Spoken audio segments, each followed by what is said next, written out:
Under section 359, குழந்தையை கடத்துதல், kidnapping. Under section 360, இந்தியாவிலிருந்து குழந்தையை கடத்துதல். இந்த குழந்தையை கடத்துதல் என்று சொன்னால் பெண்ணாக இருக்கும் பட்சத்தில் 18 வயது நிறைவடையாத நபர்கள், பெண்ணாக இருக்கும் பட்சத்தில் 18 வயசுக்கு உட்பட்டவர்கள், ஆணாக இருக்கும் பட்சத்தில் 16 வயதிற்கு உட்பட்டவர்கள், இவர்களை அவருடைய லாஃபுல் கார்டியன்ஷிப், அவங்க கிட்ட இருந்து அவருடைய சம்மதம் இல்லாமல் கடத்தி செல்வது. இந்த கொஸ்டின்ஸ் தான் சார் கேட்கிறாங்க. அப்ப குழந்தை கடத்தல் கிட்னாப்பிங் என்று சொன்னால் 18 வயசுக்கு உட்பட்ட ஒரு பெண் அல்லது 16 வயதுக்குட்பட்ட ஒரு ஆண், இவர்களை கடத்தி செல்வது. இது 359. 360 பொறுத்தவரை இந்தியாவிலிருந்து அந்த குழந்தையை கடத்துதல்.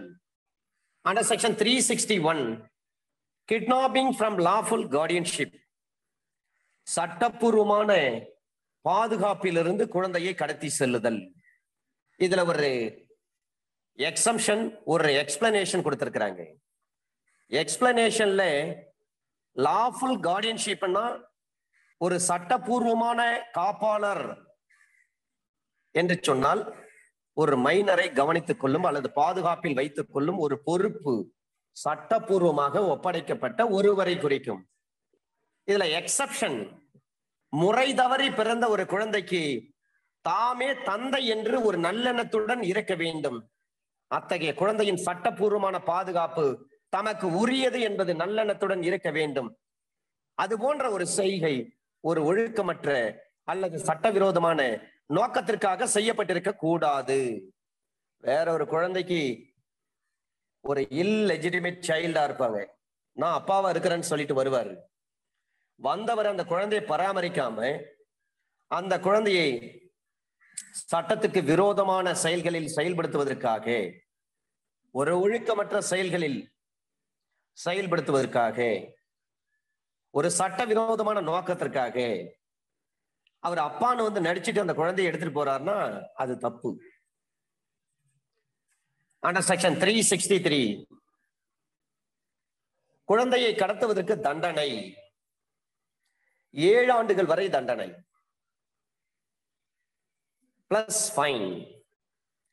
அண்டர் செக்ஷன் 363 கேபிட்டல் A, பிச்சை எடுப்பதற்காக குழந்தையை கடத்தி செல்லுதல்.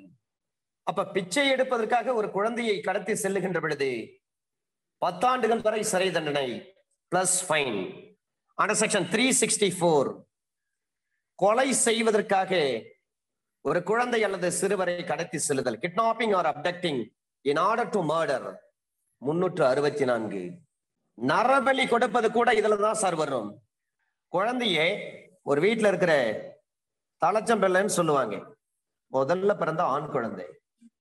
அந்த குழந்தைய சில பேர் விக்கிரக ஆராதனை செய்வதற்காக, ஐடல் வர்ஷிப்புக்காக அந்த குழந்தைய நரபலி கொடுப்பாங்க. அது எல்லாமே இதுலதான் வரும். அப்ப கொலை செய்வதற்காக ஒரு குழந்தை கடத்தி செல்லுகின்ற பொழுது அந்த குற்றத்தை யார் செய்கிறாரோ அவருக்கு ஆயுள் சிறை தண்டனை அல்லது 10 ஆண்டுகள் வரை சிறை தண்டனை.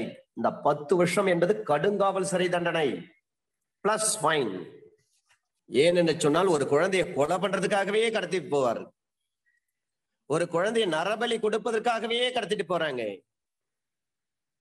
அண்டர் செக்ஷன் 364 ஐபிசின் படி அவருக்கு லைஃப் இம்ப்ரிசன்மென்ட் கொடுக்க முடியும் அல்லது 10 ஆண்டுகள் வரை கடுங்காவல் சிறை தண்டனை விதிக்க முடியும் பிளஸ் ஃபைன். இந்த நரபலிக்கு எந்த செக்ஷன் வந்து ஐபிசி மேட் அவுட் ஆகும்னு கேட்டாங்கன்னா கிளீனா சொல்லணும் 364. நான் ஆக்சுவலி யதார்த்தமா தான் சொன்னேன் அந்த விஷயத்த, ஏன்னா அந்த மாதிரி கேஸ் ஹேண்டில் பண்றதுனால. இல்லுஸ்ட்ரேஷன்ல அதே விஷயத்த சொல்லி இருக்கிறாங்க. ஏ என்பவரை ஒரு தெய்வத்திற்கு பலி கொடுப்பதற்காக ஏ என்ற குழந்தையை பி என்பவர் இந்தியாவிலிருந்து கடத்தி செல்கிறார். அப்ப நரபலி கொடுப்பதற்காக இந்தியாவிலிருந்து கடத்தி அந்த பிள்ளை பிடிச்சு போறாரு. அப்ப பிள்ளை பிடித்தல் என்று சொல்லக்கூடிய எதற்காக? ஃபார் த பர்பஸ் ஆஃப் அந்த நரபலி கொடுப்பதற்காக. சார் நரபலி கொடுப்பதற்கு ஆங்கிலத்துல என்ன வார்த்தை சார்? சாக்ரிஃபைஸ் சார், தியாகம் செய்தல், உயிர் பலியிடுதல். சுதந்திரத்துக்காக எத்தனை பேர் தன்னுடைய இன்னுயிரை வந்து தியாகம் பண்ணாங்க, சாக்ரிஃபைஸ் பண்ணாங்க. அப்ப ஒரு குழந்தையை வந்து இந்தியாவில இருந்து கடத்தி செல்றாங்க நரபலி கொடுப்பதற்காக. அவர் அண்டர் செக்ஷன் 364 ஐபிசியின் படி குற்றம் செய்தவர் ஆவார். ஒரு குழந்தை கொலை செய்வதற்காக அவருடைய வீட்டுல இருந்து அவரை கடத்திட்டு போறாங்க, பலவந்தப்படுத்தி தூக்கி செல்றாங்க, அல்லது ஏமாத்தி குழந்தை கடத்தி செல்றாங்க. இந்த பிரிவின் படி அண்டர் செக்ஷன் 364 படி அது குற்றம். அப்ப லைஃப் இம்ப்ரெஸ்மெண்ட் கொடுக்கலாம், அல்லது 10 ஆண்டுகள் கடுங்காவல் சிறை தண்டனை கொடுக்க முடியும், பிளஸ் ஃபைனும் போட முடியும் அதனுடன் சேர்த்து. இதுல நிறைய கேஸ் லாஸ் இருக்குது சார். ஒரு 364, 302, 201, 392 ஒரு கொலை வழக்குல 6 பேர் குற்றவாளி. கொலை செய்யப்பட்டு இறந்து போனவர் ஒரு டாக்ஸி டிரைவர். அவரு அக்யூஸ் என்ன பண்றாங்க, வாடகைக்கு கார் வேணும் வாங்கன்னு சொல்லி கூப்பிடுறாங்க, ஹையர் பண்றாங்க. அதை நம்பி போறாரு. இவரு போற வழியில அந்த டாக்ஸி டிரைவருடைய கழுத்தை நெரித்து கொலை செய்யறாங்க. அப்ப குற்றவாளிகள் ஒருவர் கைது செய்யப்படுறாரு. அதுல கைது செய்யப்பட்ட பிறகு அந்த கார் ஓட்டுநருடைய உடல் புதைக்கப்பட்டது. கொலைக்கு பிறகு குற்றவாளிகள் ஒருவர் கைது செய்யப்பட்டார். அவர் என்ன பண்றாருன்னா ஒரு கன்ஃபெஷன் ஸ்டேட்மெண்ட் கொடுக்கிறாரு. அப்ப இந்த குற்றம் தொடர்பாக ஒரு இன்வெஸ்டிகேஷன் நடக்குது. அக்யூஸ் எல்லாம் அரெஸ்ட் பண்ணிட்டாங்க, சில பொருள் எல்லாம் கைப்பற்றாங்க. ஜேஎம் முன்னாடி ஒரு டெஸ்ட் ஐடென்டிஃபிகேஷன் பாரடு நடக்குது. அந்த அக்யூஸ்டுடைய படங்கள் எல்லாமே வந்து பேப்பர்ல வந்து பப்ளிஷ் ஆயிடுச்சுங்க சார். அப்ப பேப்பர்ல பப்ளிஷ் பண்ணிட்டாங்க. எல்லா அக்யூஸ்ட் முகத்தையும் பேப்பரை படிக்கக்கூடிய நபர்கள் பாக்குறாங்க. அக்யூஸ் எல்லாம் காவல்ல வைக்கிறாங்க. நீதிமன்றத்துக்கு கொண்டு வர்றதுன்ற பொழுது நாங்கள் பார்த்தோம் என்று சொல்லி கூறி குற்றவாளிகள் அடையாளம் காட்டும் அணிவிப்புக்கு அந்த டெஸ்ட் ஐடென்டிஃபிகேஷன் பாரடுக்கு எதிர்ப்பு தெரிவிக்கிறாங்க. இப்ப இந்த டெஸ்ட் ஐடென்டிஃபிகேஷன் பாரடு செல்லுமா செல்லாதா இந்த வழக்குல தீர்மானிக்கிறாங்க. ஒரு குற்றவாளிகளை டெஸ்ட் ஐடென்டிஃபிகேஷன் பண்ணுவதற்கு முன்பாக அவருடைய புகைப்படங்கள் சமூக வலைத்தளங்களிலோ அல்லது தினசரி பத்திரிகையிலோ பப்ளிஷ் ஆகி இருக்கக்கூடாது. பப்ளிஷ் ஆகியிருந்தா யாரு வேணாலும் அந்த போட்டோ பார்த்துட்டு ஈஸி அடையாளம் காட்டுவாங்க. அப்ப டெஸ்ட் ஐடென்டிஃபிகேஷன் பேரடே வேஸ்டா போயிடும். செக்ஷன் 9 ஆஃப் இந்தியன் எவிடன்ஸ் ஆக்டுக்கு அங்க சரியான ஒரு நியாயம் கிடைக்காமல் போய்விடும். அதனால்தான் பெரிய பெரிய வழக்குல அக்யூஸ்ட அரெஸ்ட் பண்றப்ப தலையில ஒரு சின்ன முகமூடி மாதிரி ஒரு பை மாதிரி போட்டு கண்ணு மூக்கு அது சுவாசிக்கிற அளவுக்கு சின்ன சின்ன ஹோல் போட்டிருப்பாங்க. அவ்வளவுதான். எதற்காக என்று சொன்னாலும் அந்த வழக்கில் எதிரிகளை அடையாளம் காட்டுகின்ற ஒரு சூழ்நிலை, எதிரிகளை வந்து மற்றவர்கள் பார்க்க கூடாது. ஏன்னா சாட்சியங்கள் வந்து சரியா இருக்கணும். அதுக்காக தான் இந்த விஷயத்த சொல்றாங்க. அடுத்ததாக under section 364 capital A 364 capital ஏவை பொறுத்தவரை ஒரு தொகையை பெறுவதற்காக கிட்னாப்பிங் ஃபார் ரான்சம் எக்ஸெட்ரா ஒரு தொகையை பெறுவதற்காக அல்லது மற்ற விஷயங்களுக்காக ஒரு குழந்தையை அல்லது ஒரு சிறுவர்களை கடத்துதல். 363 ஐபிஎஸ்ல தெளிவா சொல்லியிருக்கிறாங்க. குழந்தையை கடத்துவதற்கு தண்டனை 7 ஆண்டு காலம் சிறை தண்டனை. 363 கேபிட்டல் ஏவ்ல சொல்றாங்க பிச்சை எடுப்பதற்காக ஒரு குழந்தையை கடத்திட்டு போறீங்கன்னா 10 ஆண்டுகள் சிறை தண்டனை பிளஸ் ஃபைன். 364ல தெளிவா சொல்லப்பட்டிருக்கிறது கொலை செய்வதற்காக நீங்க கடத்துறீங்க உங்களுக்கு ஆயுள் தண்டனை அல்லது 10 ஆண்டுகள் கடுங்காவல் சிறை தண்டனை பிளஸ் ஃபைன். 364 கேபிட்டல் ஏ அந்த குழந்தையை கடத்துவதே பணத்துக்காக கடத்திருக்கிறாங்க. அல்லது ஒரு சொத்தை என் பேருக்கு எழுதி வைங்க இல்லைன்னா குழந்தை உயிரோட விடமாட்டேன்னு சொல்லி கடத்திருப்பாங்க. அவர்களுக்கான தண்டனை பற்றி பேசுகிறது.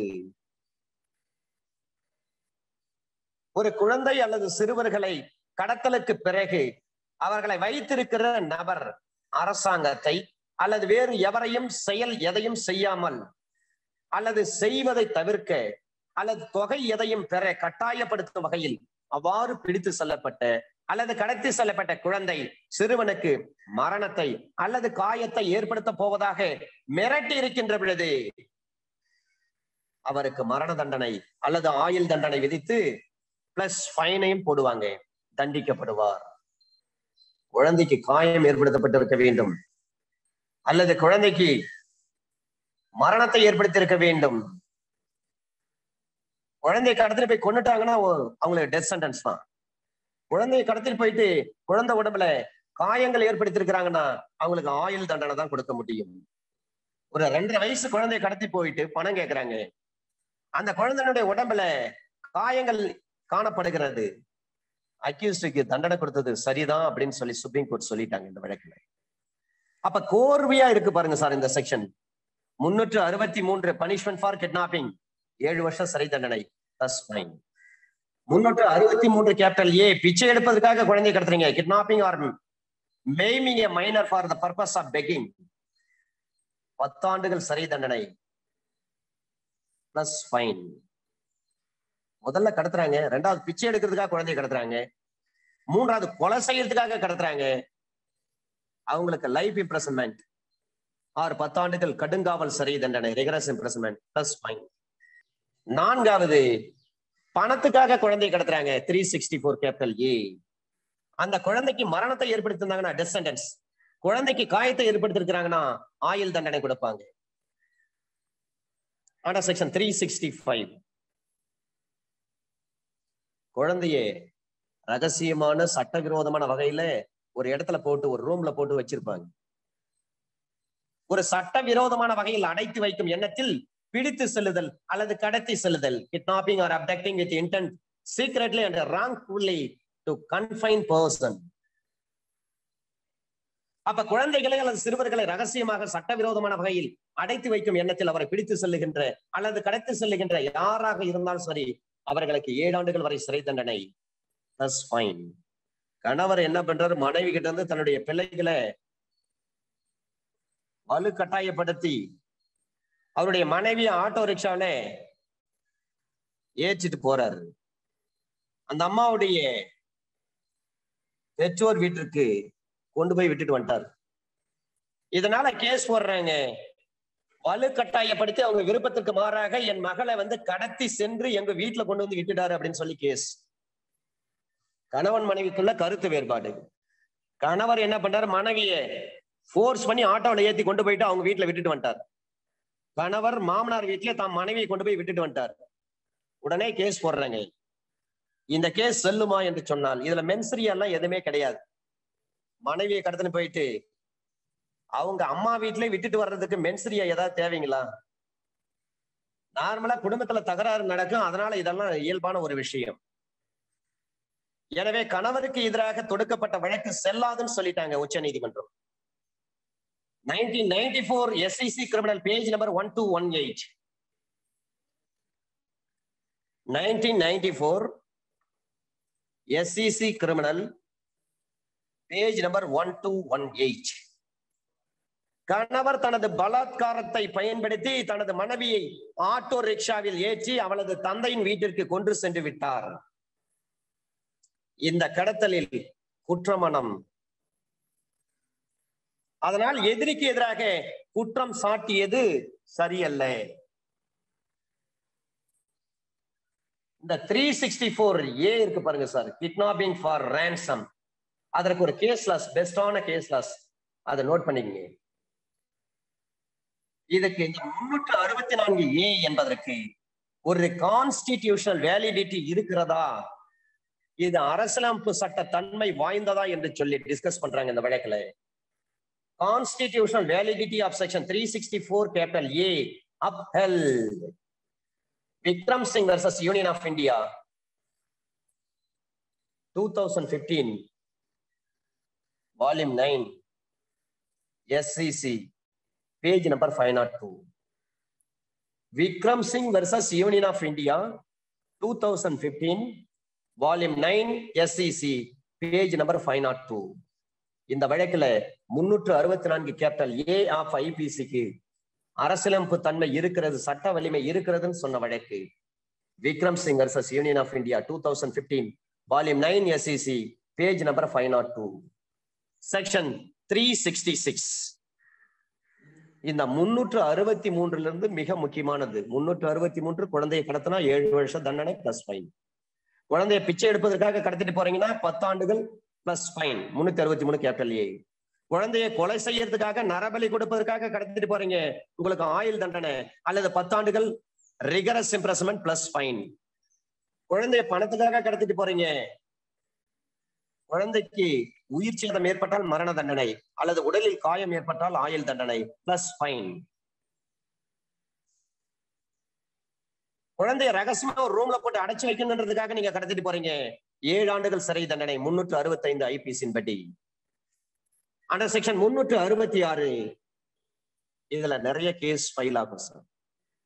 Kidnapping, abducting or inducing woman to compel her marriage etcetera. திருமண வயது அடையாத ஒரு நபர், திருமண வயது அடையாத ஒரு நபர் ஒரு பெண்ணை திருமணம் முதலியவற்றிற்காக கட்டாயப்படுத்துவதற்காக கடத்தி செல் அல்லது தூண்டுதல். கல்யாணம் பண்ணிக்கணும்னு சொல்லிட்டு கடத்திட்டு போயிடுவாங்க. சில நேரங்களில் கட்டாய திருமணம் எல்லாம் நடக்கும். ஒரு பெண்ணினுடைய விருப்பத்துக்கு மாறாக அவங்களை திருமணம் செய்து கொள்ளும் வகையில் கட்டாயப்படுத்துகின்ற வகையில் அவளை கடத்தி செல்லுகின்ற பொழுது 10 ஆண்டுகள் வரை சிறை தண்டனை பிளஸ் ஃபைன். இதுவே இன்னொரு நபரோடு ஒரு முறையற்ற உடலுறவு கொள்வதற்காக அவள் பலவந்தப்படுத்தப்படலாம் அல்லது வசியப்படுத்தப்படலாம் என்று தெரிந்து இந்த சட்டத்தில் எதுவெல்லாம் விலக்கி சொல்லப்பட்டிருக்கிறதோ அந்த மிரட்டலை செய்து அல்லது அதிகாரத்தை தவறாக பயன்படுத்த அல்லது வற்புறுத்தி ஒரு பெண்ணை ஒரு இடத்திலிருந்து செல்லும்படி தூண்டுகிற ஒருவர், அவருக்கும் 10 ஆண்டுகள் வரை சிறை தண்டனை பிளஸ் ஃபைன். சில பேர் சொல்லுவாங்க, அம்மா நீங்க அவரு கூட போயிடுமா, இங்க இருக்காதீங்கம்மா, உன் உயிருக்கு ஆபத்து அப்படின்னு சில நேரங்களை சொல்லுவாங்க. சில பேர் வசியப்படுத்துவாங்க. இந்த மாதிரி யார் யார் செய்கிறார்களோ அவர்களுக்கும் அதே தண்டனை தான். அப்ப 366 ஐபிசியின் படி ஒரு பெண்ணினுடைய விருப்பத்துக்கு மாறாக அந்த பெண்ணை வந்து கடத்திட்டு போறாங்க, வசியப்படுத்தி கடத்திட்டு போறாங்க அல்லது மிரட்டி கடத்திட்டு போறாங்கன்னு சொன்னால் 10 ஆண்டுகள் வரை அவருக்கு தண்டனை. இந்த மாதிரி கேஸ் நிறைய வரும் சார் ஹைகோர்ட், சுப்ரீம் கோர்ட்டுக்கு. ஆரம்பத்துல கிட்னாப் பண்றாங்க, கேஸ் போட்டுருவாங்க, பிறகு தாலி கட்டி குடும்பம் நடத்துவாங்க, குழந்தை எல்லாம் இருக்கும். அப்ப ஹைகோர்ட் விசாரிக்கிறப்ப சொல்லுவாங்க, எங்களுக்கு நாங்க நல்ல முறையில வந்து குடும்பம் நடத்திட்டு இருக்கோம், எங்களுக்கு ஒரு குழந்தை இருக்கிறது, 2 குழந்தை இருக்கிறது அப்படின்னு சொல்லிட்டு ஒரு அஃபிடவிட்டை போடுவாங்க. அந்த மாதிரி அஃபிடவிட் போடுகின்ற பொழுது நீதிமன்றம் கொஞ்சம் கருணையோடு பார்ப்பாங்க. சரி ரைட், ஆரம்பத்துல குற்றமா நடந்து அதன் பிறகு வந்து 2 பேரும் கணவன் மனைவியா சேர்ந்து வாழறாங்க, இவங்களுக்கு வந்து குழந்தையும் பிறந்து போச்சு, இதுக்கு மேல எதுக்கு தண்டிக்கணும் அப்படின்னு சொல்லிட்டு ஒரு கருணையோடு அணுகுவாங்க கோர்ட். அப்ப நீதியின் நலனில் அக்கறை கொண்டே அந்த வழக்கை முடித்து வைக்க முடியும். 2000 வால்யூம் 10 SEC பேஜ் நம்பர் 10. ஆனா சில நீதிபதிகள் கடுமையா இருப்பாங்க. நீங்க ஒரு பெண்ணுக்கு விருப்பம் இல்லாத பெண்ணை கடத்தின்னு போயிட்டு அதன் பிறகு அந்த பெண்ணோட நீங்க குடும்பம் நடத்தி குழந்தை பிறந்திருக்கும், குழந்தை பிறந்துருச்சுன்றதுனால உங்களை வந்து சட்டத்திலிருந்து விடுதலை செய்ய முடியுமா அப்படின்னு கேள்வி கேட்பாங்க. அப்ப கடத்தி செல்லுகின்ற பொழுது அந்த பெண்ணை போராடி இருக்க வேண்டும், ஒரு அபய குரலை எழுப்பி இருக்க வேண்டும். எதுவுமே இல்லாம அவங்கன்னு அமைதியா போறாங்கன்னா என்ன அர்த்தம்? அவங்க விருப்பப்பட்டு போயிருக்கிறாங்கன்னு அர்த்தம். அக்யூஸ்டை கன்விக்ட் பண்ண முடியுமா? முடியாது. 1995 SEC கிரிமினல் பேஜ் நம்பர் 851. ஒரு பெண்ணை கடத்துகின்ற பொழுது அவங்க வந்து போராடி இருக்க வேண்டும் அல்லது என்னை காப்பாற்றுங்கள் என்று சொல்லி ஒரு அபய குரலை எழுப்பி இருக்க வேண்டும். எதுவுமே செய்யல, அந்த பெண்ணு அந்த ஆண் மகனோட போயிருக்கிறாங்க அப்படின்னா என்ன அர்த்தம்? அந்த பெண்ணு தன்னுடைய சுய விருப்பத்தின் பேரில் தான் அவரோட போயிருக்காங்கன்னு அர்த்தம். அக்யூஸ்டை தண்டிக்க முடியாது. 1995 SEC கிரிமினல் பேஜ் நம்பர் 851. சில நேரங்களில் கோர்ட்ல கேஸ் நடக்கும். அந்த பெண்ணை சொல்லுவாங்க, அவர் என்ன கடத்தலைங்க, நான் தான் அவர் கூட விருப்பப்பட்டு போனேன் அப்படின்னு ஒரு ஸ்டேட்மெண்ட் அந்த பெண்ணு கொடுக்கின்ற பொழுது அக்யூஸ்ட கன்விக்ட் பண்ண முடியாது, விடுதலை தான் செய்ய முடியும். AIR 1994 supreme court, page number 966. AIR 1994 supreme court, page number 966. Kavitha Chandrakant Lakshani, Kavitha Chandrakant Lakshani versus State of Maharashtra, 2018, volume 6, SEC, page number 664. Kavitha Chandrakant Lakhani, LAKHANI, Lakhani. Kavitha Chandrakant Lakhani versus State of Maharashtra, 2018, volume 6, SEC, page number 664. ஆனா செக்ஷன் 366 கேபிட்டல் ஏ, வயது வராத ஒரு பெண்ணை உடலுறவுக்காக கடத்தி செல்லுதல், ப்ரொக்யூரேஷன் ஆஃப் மைனர் கேர்ள். அப்ப ப்ரொக்யூரேஷன் of minor girl இந்த செக்ஷன்ல ஏடபிள்யூபிஎஸ்ல நிறைய கேஸ் ஃபைல் ஆகும் சார். அனைத்து மகளிர் காவல் நிலையத்திலே நிறைய கேஸ் ஃபைல் ஆகும். ப்ரொக்யூரேஷன் ஆஃப் மைனர் கேர்ள், வயது வராத ஒரு பெண்ணை உடல் உறவுக்காக கடத்தி செல்லுதல். அனைத்து மகளிர் காவல் நிலையத்துல அதிகமான வழக்குகள் 366 கேபிட்டல் ஏல தான் நிறைய ஃபைல் ஆகும். ஒரு மைனர் கேர்ள ஒரு முறையற்ற உடல் உறவு கொள்வதற்காக பலவந்தப்படுத்தி அல்லது வசியப்படுத்தி தெரிந்து, அந்த பெண்ணுக்கு 18 வயசு நிறைவடையாத பெண் என்று தெரிந்து ஒரு இடத்திலிருந்து செல்லும்படி அல்லது செய்கை எதையேனும் செய்யும்படி எந்த வழியிலேனும் தூண்டுகிற ஒருவர் 10 ஆண்டுகள் வரை நீடிக்கக்கூடிய சிறை தண்டனை பிளஸ் ஃபைன். அப்ப 18 வயசுக்கு உட்பட்ட ஒரு பெண்ணை எதிரி தூண்டி இருக்க வேண்டும். அந்த தூண்டுதலின் பேரில் அந்த பெண் இடம் விட்டு இடம் மாறி சென்றிருக்க வேண்டும். அந்த பெண் மற்றொரு நபருடன் உடலுறவு கொள்ள தூண்டப்பட்டிருத்தல் வேண்டும். இந்த 3 இன்கிரீடியன்ஸும் வந்தாதான் sir 366 capital A made out ஆகும். 366 கேபிட்டல் ஏ ஐபிசி பொறுத்தவரை இந்த 3 விஷயங்கள் கண்டிப்பாக இருக்க வேண்டும். ஒன்று, 18 வயசுக்கு உட்பட்ட ஒரு பெண்ணை எதிரி தூண்டி இருக்க வேண்டும். இரண்டாவது, அந்த பெண் அந்த தூண்டுதலின் பேரில் அந்த பெண் இடம் விட்டு இடம் மாறி சென்று ஒரு செயல் எதையேனும் செய்திருத்தல் வேண்டும். மூன்றாவது, அந்த பெண் மற்றொரு நபருடன் உடலுறவு கொள்ள தூண்டப்பட்டிருக்க வேண்டும். இந்த 3 விஷயங்கள் வந்தாதான் சார் 366 கேபிட்டல் ஏ பொருந்தும். இதை சொன்ன வழக்கு AIR 1962 Supreme court, page number 1908, 1908.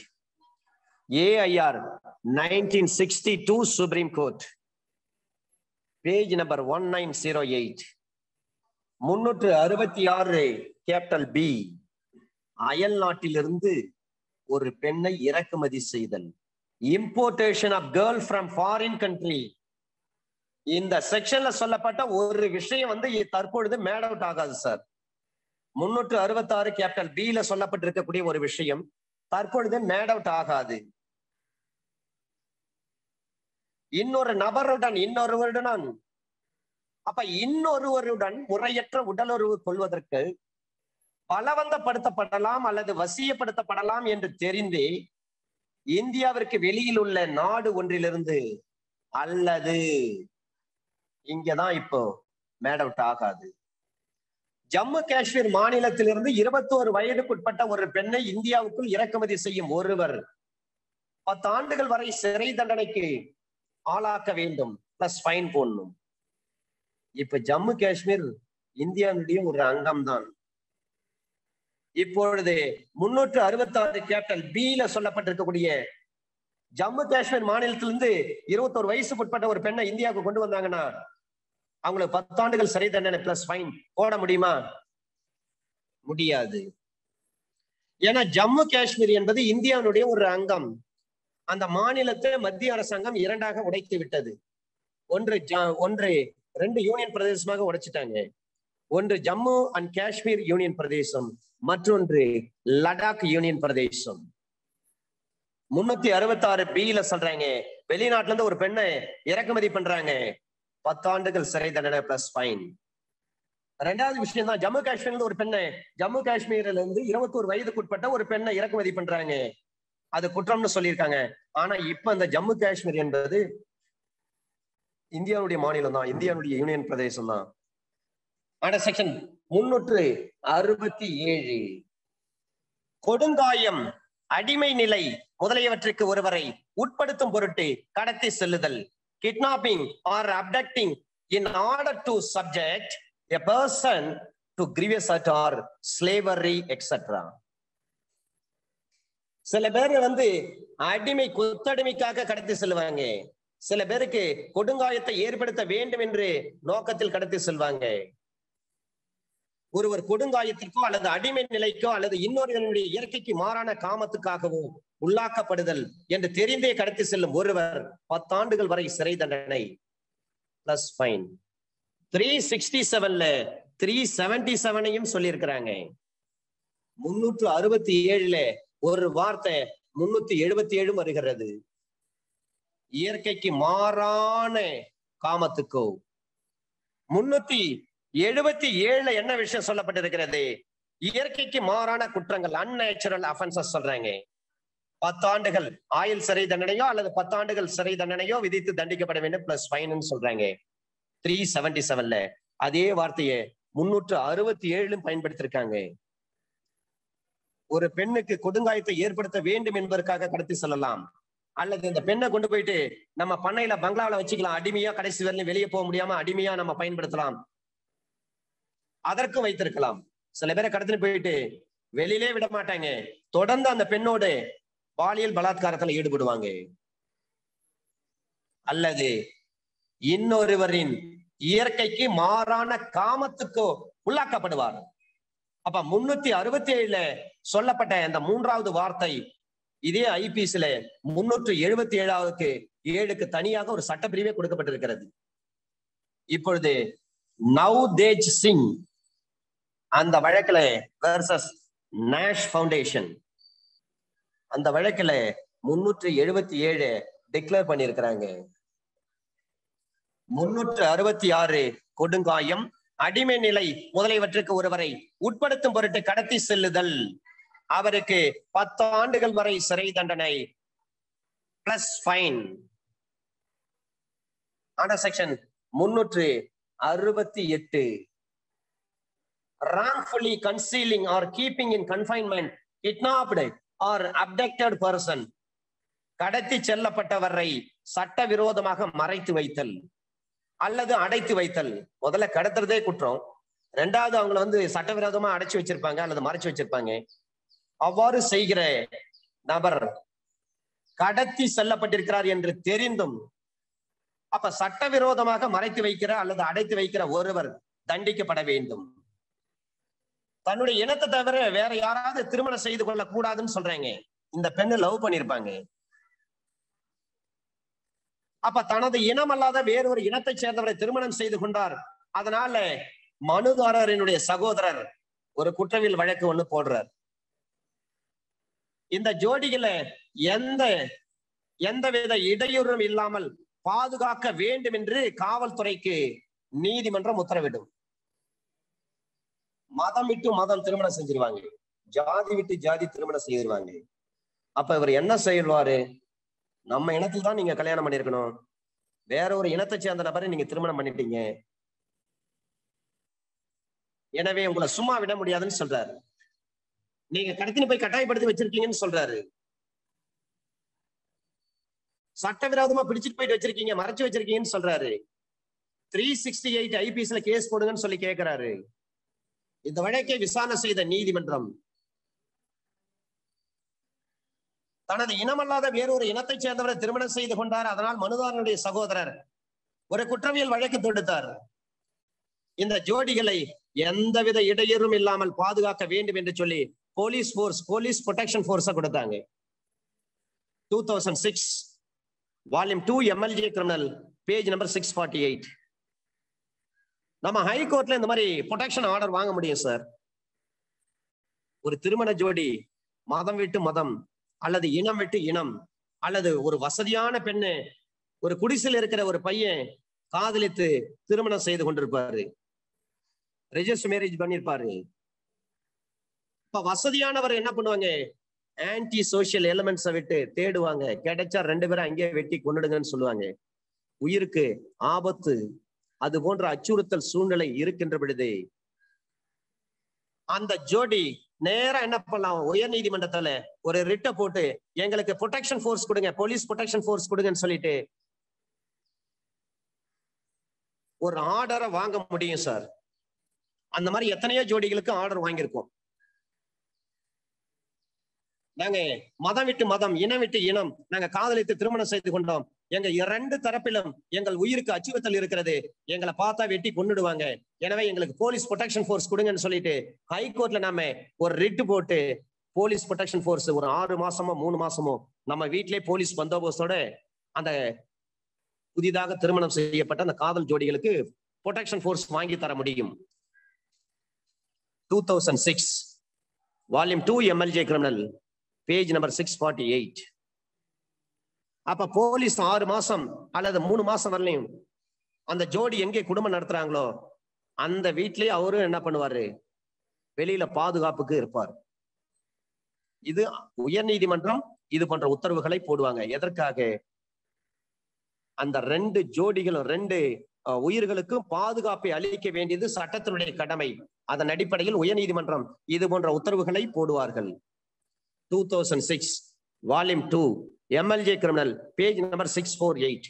சில நேரங்களில் காதல் ஜோடி உங்ககிட்ட வந்துட்டாங்க, நீங்க ரெஜிஸ்டர் மேரேஜ் பண்ணி வைக்கிறீங்க, மேற்கொண்டு விசாரிக்கிறீங்க, 2 தரப்பு பெற்றோரால் அல்லது ஒரு தரப்பு பெற்றோரால் அந்த ஜோடிகளுக்கு உயிருக்கு அச்சுறுத்தல் இருக்கும் பட்சத்தில் ஹைகோர்ட்ல நீங்க இந்த மாதிரி பெட்டிஷன் போட்டு ஒரு போலீஸ் ப்ரொடெக்ஷன் ஆர்டரை வாங்க முடியும். 2006 volume 2 MLJ criminal page number 648. Under section 369 10 வயதுக்குட்பட்ட ஒரு குழந்தையிடமிருந்து இந்த கொஸ்டின் சார் இந்த பஸ் ஸ்டாண்ட்ல அதிகமா நடக்குங்க. 10 வயசுக்குள்ள இருக்கக்கூடிய ஒரு குழந்தை கிட்ட கொலுசை திருடிடுவாங்க, செயினை திருடிடுவாங்க, மோதிரத்தை கழட்டிக்குவாங்க, அல்லது குழந்தை பாக்கெட்ல பணம் இருக்கும் அதை எடுத்துருவாங்க. அந்த குழந்தையுடைய வயசு என்ன, 10 வயசுக்குள்ள. அப்ப 10 வயதுக்குள்ள இருக்கக்கூடிய ஒரு குழந்தைகிட்ட இருந்து ஒருத்தவங்க திருடுறாங்கன்னு சொன்னால் அவங்களுக்கு 7 ஆண்டுகள் வரை சிறை தண்டனை பிளஸ் ஃபைன். இது 369. அப்படியே பாருங்க 379ல அங்கேயும் தெப்ட் தான், இங்கேயும் தெப்ட் தான். அங்கே மேஜர் இங்க பாத்தீங்கன்னா மைனர்ல 10 வயசுக்குள்ள 10 வயசுக்கு உட்பட்ட ஒரு குழந்தைகிட்ட இருந்து நீங்க ஒரு கொலுசோ ஒரு செயினோ ஒரு மோதிரமோ பணத்தையோ திருடுகிறீர்கள் என்று சொன்னால் 369 IPC ஆயும். இதுவே 10 வயசுக்கு மேற்பட்ட நபர்களிட்ட இருந்து நீங்க திருடுறீங்கன்னு சொன்னா 379 IPC தான் கேஸ் பண்ணும். 379 பொறுத்தவரை 3 ஆண்டுகள் சிறை தண்டனை அல்லது ஃபைன் அல்லது 2ம் சேர்த்து விதிக்க முடியும். இதுவே 369 IPCல கேஸ் போடுறீங்கன்னு சொன்னா 10 வயசுக்குள்ள இருக்கக்கூடிய ஒரு குழந்தைகிட்ட இருந்து ஒரு கொலுசு திருடிட்டீங்க, ஒரு மோதிரம் திருடிட்டீங்க, ஒரு செயின் திருடிட்டீங்க, ஒரு பணத்தை திருடிட்டீங்கன்னா உங்களுக்கு 7 ஆண்டுகள் சிறை தண்டனை பிளஸ் ஃபைன். 10 வயதுக்குட்பட்ட ஒரு குழந்தையிடமிருந்து ஒரு அசையும் பொருள் எதையாவது நேர்மையற்ற வகையில் எடுத்துக்கொள்ளும் எண்ணத்தில் அத்தகைய குழந்தையை பிடித்து செல்கிற அல்லது கடத்தி செல்கிற ஒருவர் 7 ஆண்டுகள் வரை சிறை தண்டனை விதித்து தண்டிக்கப்படுதல் வேண்டும். குழந்தைகிட்ட கொலுசு இருக்கு, குழந்தை ஒன் பாத்து போகுதுன்னு சொல்லிட்டு பஸ் ஸ்டாண்ட்ல நிறுத்தி வச்சிருப்பாங்க. அந்த அம்மா இப்படி திரும்புறப்ப குழந்தை காணாம போயிடும். ஏதோ ஒரு மறைவில் அந்த குழந்தையை தூக்கிட்டு போயிட்டு அதுக்குள்ள அந்த 10 செகண்ட் 20 செகண்ட்ல குழந்தை காலில் இருக்கக்கூடிய கொலுசை கழட்டுருவாங்க, கழுத்துல இருக்கக்கூடிய செயினை எடுத்துக்குவாங்க, கையில இருக்கக்கூடிய மோதிரத்தை எடுத்துட்டு குழந்தைய அப்படியே விட்டுட்டு ஓடிடுவாங்க. அப்ப அந்த குழந்தை அந்த இடத்துல இருந்து இன்னொரு இடத்துக்கு கடத்தி செல்லப்படுவதனுடைய நோக்கம் அந்த குழந்தையிடமிருந்து இருக்கக்கூடிய அசையும் பொருளை எடுத்துக்கொள்ள வேண்டும். அப்போ ஒரு அசையும் பொருள் தெப்டை பொறுத்தவரை அண்டர் செக்ஷன் 22ல லார்டு பிரிங்டன் தாமஸ் மெக்காலே தெளிவா சொல்லியிருக்கிறாரு, அசையும் பொருளை மட்டும்தான் திருட முடியும். இங்கேயும் குழந்தைகிட்ட இருக்கக்கூடிய பொருள் அசையும் பொருள். அப்ப அந்த குழந்தை எதுக்காக கடத்துறாங்க? குழந்தை காலில் இருக்கக்கூடிய கொலுசு திருடுறது, குழந்தை கழுத்துல இருக்கக்கூடிய செயினை திருடுவதற்கு, குழந்தையினுடைய கையில் இருக்கக்கூடிய மோதிரத்தை திருடுவதற்கு, குழந்தைகிட்ட இருக்கக்கூடிய பணத்தை திருடுவதற்கு அந்த குழந்தைய கடத்துதல். 7 ஆண்டுகள் வரை சிறை தண்டனை plus fine. Under section 370 trafficking of person, ஒரு நபரை விபச்சாரத்தில் ஈடுபடுத்துவது. 370 தான் கேஸ் போடுவாங்க. இதுல 6 விஷயங்கள் சொல்லியிருக்கிறாங்க, எக்ஸ்பிளனேஷன் சொல்லியிருக்கிறாங்க. ஒரு நபருடைய உழைப்பை சுரண்டும் நோக்கத்தில் நபர் ஒருவரை அல்லது நபர்களை வேலைக்கு அமர்த்துவது அல்லது கடத்துவது அல்லது மறைத்து வைப்பது அல்லது மாற்றுவது அல்லது பெறுவது, இந்த 5 விஷயம் வரும். இந்த 5 விஷயங்களில் ஏதாவது ஒண்ணு வரணும். சில பேர் கிராமத்துல இருந்து சில பெண்களை சென்னை போன்ற சிட்டிக்கு வீட்டு வேலைக்கு வாங்கன்னு சொல்லி அழைச்சிட்டு போவாங்க. அங்க போயிட்டு வீட்டு வேலைக்கு அமர்த்தி விடுவாங்க. ஆனா சம்பளம் எல்லாம் இவர் தான் வாங்குவாரு. அந்த வீட்டு வேலை செய்யற அந்த அம்மா சம்பளம் வாங்க மாட்டாங்க. சம்பளத்தை எல்லாம் இவரே வாங்கிக்குவாரு. யாரு அரேஞ்ச் பண்ணி ஹையர் பண்ணி கூப்பிட்டு போனாரோ அந்த நபரை சம்பளத்தெல்லாம் இவர் வாங்கி வச்சுக்குவாரு. வீட்டு வேலை செய்யற அந்த அம்மாவுக்கு தரமாட்டாரு. அப்ப எங்க சுரண்டுதல் இருக்கிறது, எக்ஸ்பிளாய்டேஷன் இருக்கிறது. சுரண்டும் நோக்கத்தில் ஒன்று வேலைக்கு அமர்த்துவது, 2வது அவங்களை கடத்துறது, 3வது அவங்களை மறைத்து வைப்பது, 4வது மாற்றுவது. கிராமத்துல கொஞ்சம் பாக்குறதுக்கு, கிராமத்துல நிலத்துல வயல்வெளியில வேலை செய்யறவங்க பாக்குறதுக்கு கொஞ்சம் அழுக்கா இருப்பாங்க, கொஞ்சம் டர்ட்டி மாதிரி தெரிவாங்க. அந்த மாதிரி நபர்களை கடத்தி சென்று சில குரூப் இதுக்குன்னு செயல்படுது சார். டவுனுக்கு கொண்டு போயிடுவாங்க. அவங்களுக்கு எந்த விவரமும் தெரியாது. கிராமத்துல நல்லா அழகா கொஞ்சம் வெகுளித்தனமா யார் இருக்காங்களோ அந்த மாதிரி நபர்களை கடத்தின்னு போயிடுவாங்க. கடத்தின்னு போயிட்டு அவங்கள முதல்ல பியூட்டி பார்லர்ல விட்டு அழகுபடுத்துவாங்க. இந்த பெடிக்யூர், மேனிக்யூர், என்னென்ன கியூர் இருக்கு எல்லா கியூரும் பண்ணுவாங்க. ஹேர் கியூர் எல்லாமே பண்ணுவாங்க, ஹேர் ட்ரெஸ் முதற்கொண்டு. அதன் பிறகு மாடர்ன் ட்ரெஸ் போட்டு அவங்கள ஒரு மாடலா மாத்திடுவாங்க. மாத்திட்டு அவங்கள பெரிய பெரிய நபர்களுக்கு டிராபிகிங் செய்வதற்காகவே இந்த மாதிரி வேலையெல்லாம் சில குரூப் இருக்காங்க. சமூக விரோத கும்பல், அவங்க கிட்ட ஏமாறக்கூடாது, கேர்ஃபுல்லா இருக்கணும். அவங்களை மாற்றுவது அல்லது மறைத்து வைப்பது அல்லது பெற்றுக்கொள்வது, பெறுவது, இந்த 5 விஷயங்கள் வரும் சார். வேலைக்கு கூப்பிட்டு போவாங்க, சம்பளத்தை தரமாட்டாங்க, அல்லது அவங்களை கடத்தின்னு போயிடுவாங்க, அல்லது அவங்களை மறைச்சு வச்சுக்குவாங்க, அல்லது கொண்டு போன அந்த நபரை பியூட்டி பார்லர் போன்ற இடத்துக்கு விட்டு அவங்கள அழகுபடுத்தி சிகை அலங்காரம், உடை அலங்காரம் எல்லாமே படுத்தி அவங்களுக்கு நல்ல லாங்குவேஜ் எல்லாம் சொல்லி கொடுத்து அவங்கள ஒரு மாடல் கேர்ள் அந்த மாதிரி மாற்றி பெரிய பெரிய நபர்களுக்கு விபச்சாரத்தில் ஈடுபடுத்துவாங்க. இந்த 5 விஷயங்கள், இதுதான் டிராபிகிங் ஆஃப் பர்சன் 370 IPC. இதுல முதலாவது கடத்தப்பட்ட பெண்ணுக்கு ஒரு பயத்தை உண்டாக்குவது, 2வது பலாத்காரத்தை பயன்படுத்துவது அல்லது வேறு ஏதேனும் வகையில் பலவந்தப்படுத்துவது. கடத்திட்டு போயிட்டாங்கன்னா மிரட்டுவாங்க, நான் சொல்ற மாதிரி நடந்துக்கணும், நான் சொல்ற மாதிரி இந்த வீட்டுல வேலை செய்யணும், நான் சொல்ற மாதிரி இந்த நபரோட நீங்க உல்லாசமா இருக்கணும், இல்லைன்னா அது பண்ணிட்டு இது பண்ண மிரட்டுவாங்க, இல்ல கொன்னுடுவேன், உன் குடும்பத்தை அழிச்சிடுவேன்னு சொல்லி மிரட்டுவாங்க. அந்த மாதிரி பயமுறுத்துதல். ஒரு பயமுறுத்துவதன் மூலமாக அல்லது பலாத்காரத்தை பயன்படுத்துவாங்க. சில பெண்கள் அவ்வளவு சீக்கிரம் அடிபணியவே மாட்டாங்க. அதனால டெய்லி ரூம்ல போட்டு அடிக்கிறது, சித்திரவதை பண்றது அந்த பெண்ணை, அல்லது ஏதாவது ஒரு வகையில பலவந்தப்படுத்துறது. இது 2வது விஷயம். 3வது அந்த பெண்ணை கடத்துவதன் மூலமாக இது செய்யலாம். 4வது மோசடி செய்வதன் மூலமாக, ஏமாற்றுவதன் மூலமாக. 5வது அதிகாரத்தை தவறாக பயன்படுத்துவதன் மூலமாகவும். இவர்தான் அந்த கம்பெனில மேனேஜரா இருப்பாரு. இதை விட பெட்டரான வேலை நான் அங்க வாங்கி தரேன் மெட்ராஸ்ல, நீ என் கூட வரணும்னு சொல்லி கடத்தின்னு போவாரு. அந்த அம்மா நல்ல வேலை வாங்கி தராரு மேனேஜர் அப்படின்னு சொல்லி நம்பி போவாங்க. 6வது தூண்டுதல் மூலமாக.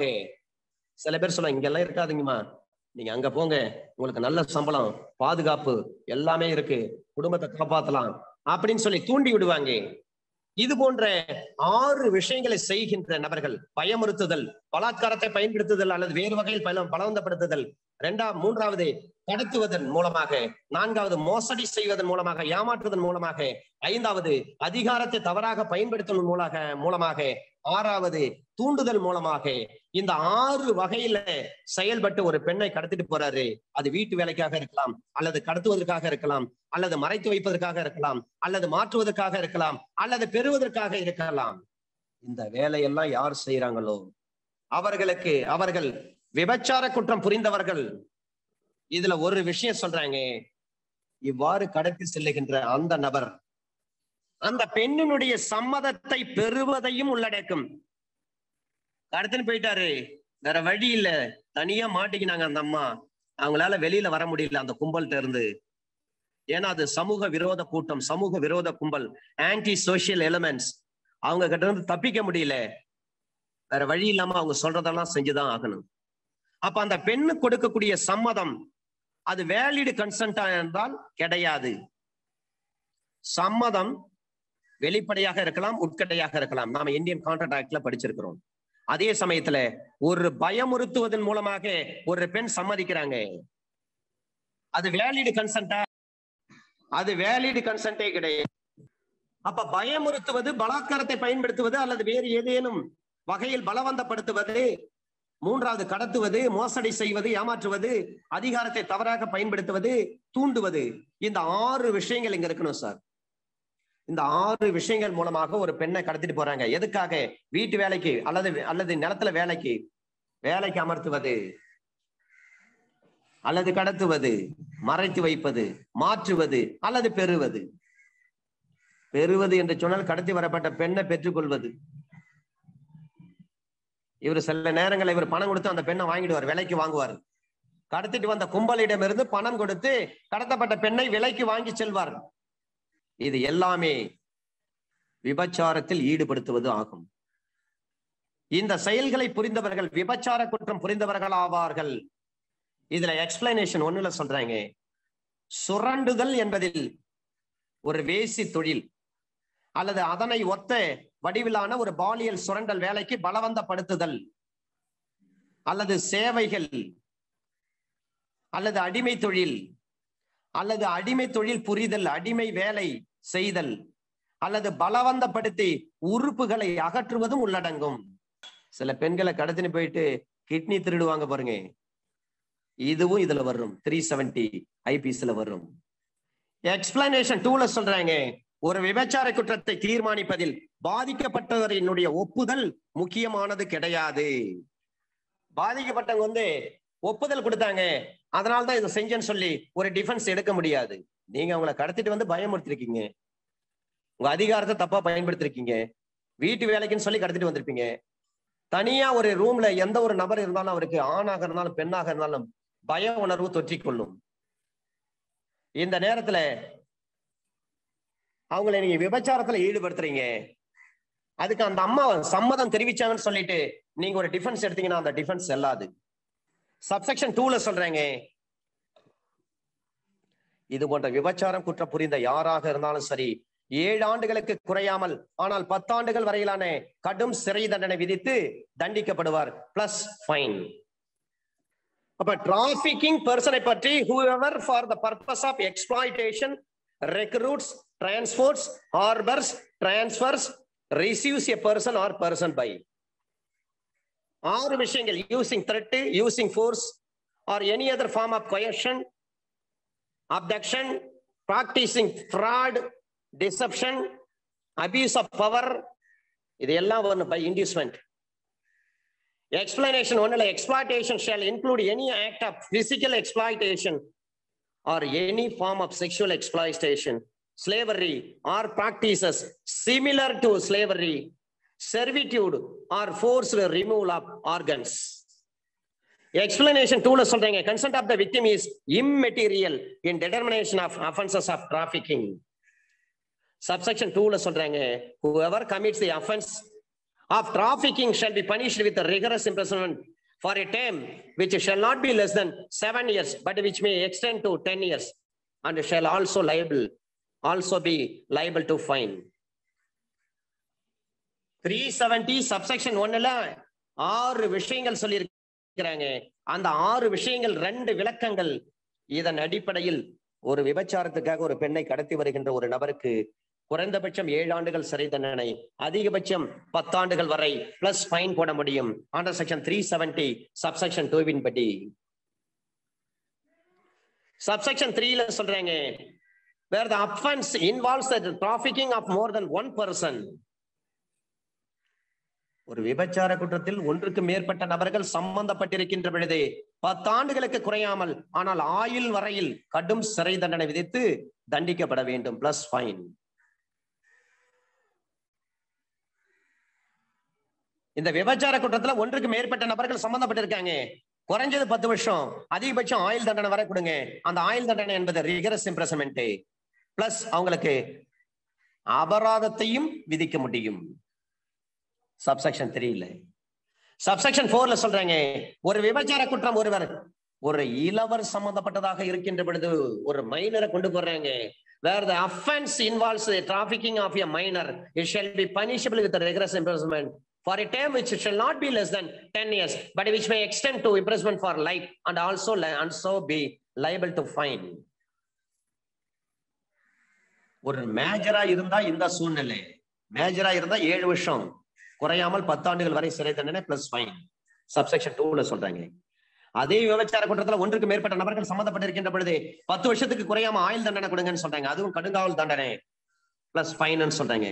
சப்செக்ஷன் 4ல சொல்றாங்க, ஒரு மைனரை கடத்திட்டு போயிட்டு விபச்சார தொழில ஈடுபடுத்துறீங்கன்னு சொன்னால் உங்களுக்கு 10 ஆண்டுகளுக்கு குறையாமல் ஆயுள் தண்டனை வரை கடும் சிறை தண்டனை வழங்கப்படும். இதுவே ஒரு விபச்சார கூட்டத்துல ஒரே சமயத்துல ஒன்றுக்கு மேற்பட்ட மைனர்ஸ் குழந்தைங்க இருக்காங்க, இளம் பெண்கள், வயது அடையாத இளம் பெண்கள். அப்ப அந்த சிறுவர்கள் ஈடுபடுத்திருக்கின்ற பொழுது இதுல 2 எக்ஸ்பிளனேஷன் சொல்றாங்க.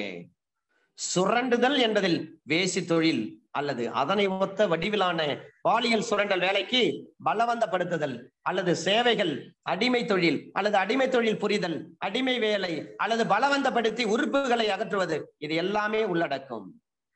அப்ப இந்த விபச்சார குற்றத்தை தீர்மானிக்கப்படுகின்ற பொழுது பாதிக்கப்பட்டவருடைய ஒப்புதல் முக்கியமானது கிடையாது. முதல் விஷயம் என்ன சொல்றாங்க, 370ல 6 விஷயங்கள். எதுக்காக இந்த 6 விஷயங்கள்? வேலைக்கு அமர்த்துவது, கடத்துவது, மறைத்து வைப்பது, மாற்றுவது, பெறுவது. 6 விஷயங்கள் என்னென்ன? பயமுறுத்துறாங்க, பலாத்காரத்தை பயன்படுத்துறாங்க அல்லது வேறு வகையில பலவந்தப்படுத்துறாங்க, 3வது கடத்துறாங்க, 4வது மோசடி செய்யறாங்க, 5வது அதிகாரத்தை பயன்படுத்துறாங்க, தவறாக பயன்படுத்துறாங்க, 6வது தூண்டுதல் வேலை செய்யறாங்க. இதுல ஈடுபட்டு இருக்கக்கூடிய பாதிக்கப்பட்டிருக்கக்கூடிய விக்டிம்னுடைய சம்மதம் அது இம்மெட்டீரியல். சுரண்டுதல் என்ற வார்த்தைக்குள்ளாக ஒரு வேசி தொழில் வரும் அல்லது வேசி தொழில் போன்ற ஒத்த வடிவிலான ஒரு பாலியல் சுரண்டல் வேலைக்கு பலவந்தப்படுத்துவாங்க. பணத்துக்காக அந்த குழந்தைகளை கொண்டு போய் விபச்சார விடுதலை விட்டுருவாங்க. சேவைகள் செய்வது, அடிமை தொழில் செய்வது, அடிமை வேலை செய்து பலவந்தப்படுத்தி அவங்களுடைய உடல் உறுப்புகளை அகற்றுவது, இது எல்லாமே வரும் சார். சப்செக்ஷன் 2ல 7 ஆண்டுகள் சிறை தண்டனை, 7 ஆண்டுகள் குறைஞ்சது 7 வருஷம், அதிகபட்சம் 10 வருஷம் பிளஸ் ஃபைன். சப்செக்ஷன் 3ல ஒன்றுக்கு மேற்பட்ட நபர்கள் சம்பந்தப்பட்டிருக்காங்க விபச்சார குற்றத்துல 10 ஆண்டுகளுக்கு குறையாமல் ஆயுள் தண்டனை வரை சிறை தண்டனை. சப்செக்ஷன் 4ல ஒரு மைனராக இருக்கிறாங்க, அந்த மைனர் குழந்தை விபச்சார தொழில ஈடுபடுத்துறாங்க, 10 வருஷத்துக்கு குறையாமல் ஆயுள் சிறை தண்டனை பிளஸ் ஃபைன் இதெல்லாம் போடுவாங்க. சப்செக்ஷன் 5ல ஒரே அந்த விபச்சார குற்றத்துல ஒரே சமயத்துல ஒன்றுக்கு மேற்பட்ட நபர்கள் இருக்கும் பட்சத்தில் எக்ஸ்பிளனேஷன் 1ல என்ன சொல்லியிருக்காங்களோ அதே எக்ஸ்பிளனேஷன் தான் இங்கேயும், அதே எக்ஸ்பிளனேஷன் 2வும் இங்கேயும் உண்டு. அந்த விபச்சார குற்றத்தை தீர்மானிப்பதில் பாதிக்கப்பட்டவனுடைய ஒப்புதல் முக்கியமானது கிடையாது. இது எக்ஸ்பிளனேஷன் 2. இதுல சில 7 விஷயங்கள் வரை சொல்லப்பட்டிருக்கிறது. 1, அந்த விபச்சாரம் குற்றம் புரிந்த நபர் யாராக இருந்தாலும் 7 ஆண்டுகளுக்கு குறையாமல் 10 ஆண்டுகள் வரை கடும் சிறை தண்டனை விதித்து தண்டிக்கப்படுவார். 3வது, அந்த விபச்சார குற்றத்தில் ஒன்றுக்கு மேற்பட்ட நபர்கள் சம்பந்தப்பட்டிருக்கின்ற பொழுது 10 ஆண்டுகளுக்கு குறையாமல் ஆனால் ஆயுள் சிறை தண்டனை வரை விதித்து தண்டிக்கப்படுவார் மற்றும் அவருக்கு அபராதத்துக்கு உட்படுத்தப்படுவார். ஆனால் குற்றமிழைத்த நபர்கள் 14 ஆண்டுகளுக்கு குறையாமலும் ஆயுள் சிறை தண்டனை வரையிலும் கடும் சிறை தண்டனை விதித்து தண்டிக்கப்படுவார்கள். குற்றமிழைத்த நபர்கள் 14 ஆண்டுகளுக்கு குறையாமல் ஆயுள் சிறை தண்டனை. நான்காவது, ஒரு விபச்சார குற்றம் ஒரு இளவர் சம்பந்தப்பட்டதாக இருக்கின்ற பொழுது அதில் குற்றம் செய்த நபர் 10 ஆண்டுகளுக்கு குறையாமல் ஆயுள் சிறை தண்டனை. அது எப்படி இருக்கும்? கடுங்காவல் சிறை தண்டனை. ஐந்தாவது, விபச்சார குற்றத்தில் ஒரே சமயத்தில் ஒன்றுக்கு மேற்பட்ட இளவர்கள், நிறைய சின்ன சின்ன பெண் பிள்ளைகளை பிடிச்சிட்டு போயிட்டு இருப்பான். ஆறாவது, ஒரு காவல்துறை அதிகாரி உள்ளிட்ட ஒரு பொது ஊழியர் ஒருவர் இளவர் ஒருவருடைய விபச்சாரத்தில் ஈடுபட்டிருக்கின்ற பொழுது அத்தகைய பொது ஊழியர் ஆயுள் சிறை தண்டனை விதித்து தண்டிக்கப்படுவார். அவரது இயற்கையான ஆயுள் காலம் முடியும் வரையில் அவர் சிறையில் இருக்கணும். If a person is convicted of the offense of trafficking of minor on more than one occasion, then such person shall be punished with imprisonment for life, which shall mean imprisonment for the remainder of that person's natural life, and shall also be liable to fine. ஏழாவது, அந்த இளவர்கள் விபச்சார குற்றத்தில் தண்டிக்கப்பட்ட நபர் ஒருவர் ஒரு தடவைக்கு மேல் தண்டிக்கப்பட்டால் அவர் ஆயுள் சிறை தண்டனை விதித்து தண்டிக்கப்படுவார். ஏற்கனவே அவரை கன்விக்ஷன் பண்ணிருக்காங்க, மைனர் கேல கடத்தின்னு போயிட்டு விபச்சாரத்துல ஈடுபடுத்திருக்காருன்னு சொல்லிட்டு மீண்டும் அதே குற்றத்தை செய்யறாரு, அந்த நபருக்கு நேரடி லைஃப் சென்டென்ஸ் தான் கொடுக்க முடியும். Under section 370 capital A, exploitation of trafficked person. விபச்சாரத்தில் ஈடுபடுத்தப்பட்ட நபர் ஒருவரை வேலைக்கு அமர்த்துதல். சில பேர் கடத்தின்னு போயிட்டு அந்த வீட்டு வேலையும் செய்யணும், பிளஸ் விபச்சாரத்திலையும் ஈடுபடுத்த வைப்பாங்க. ஒரு மைனரை விபச்சார தொழிலில் ஈடுபடுத்தப்பட்டுள்ளார் என்று தெரிந்தும், பாவம் இந்த சின்ன பெண்ணை கொண்டு வந்து விபச்சாரத்துல ஈடுபடுத்துறாங்க அப்படின்னு தெரிந்து, அல்லது தெரிய காரணம் இருக்கிறது, நம்புவதற்கு போதுமான காரணம் இருக்கிறது, அந்த குழந்தையை எத்தகைய வடிவிலான வேலைக்கும் அமர்த்துவது. இது போன்ற குற்றத்தை செய்பவர் 5 ஆண்டுகளுக்கு குறையாமல் ஆனால் 7 ஆண்டுகள் வரையில் கடும் சிறை தண்டனை விதித்து தண்டிக்கப்படுவார். ஒரு மைனரை விபச்சாரத்தில் ஈடுபடுத்திருக்காங்க அப்படின்னு தெரிஞ்சிருக்கும், அல்லது இந்த குழந்தை விபச்சாரத்தில் தான் ஈடுபடுத்தி இருக்கிறாங்கன்னு சொல்லி நம்புவதற்கு போதுமான காரணம் இருக்கும். அந்த காரணத்தையும் தெரிந்து கொண்டு அந்த குழந்தைக்கு நீங்க லெட்டினை வாஷ் பண்ணுங்க, வெசல்ல வாஷ் பண்ணுங்க, வீட்டை வாஷ் பண்ணுங்க, இந்த இடத்துல வேலை செய்யுங்க அப்படின்னு சொல்லிட்டு அந்த குழந்தையை எது போன்ற எத்தகைய வடிவிலான வேலைக்கும் அமர்த்துவது. அப்ப இந்த குற்றத்தை யார் செய்யறாரோ 5 ஆண்டுகளுக்கு குறையாமல் 7 ஆண்டுகள் வரை கடும் சிறை தண்டனை விதித்து தண்டிக்கப்படுவார். Under section 370 capital A.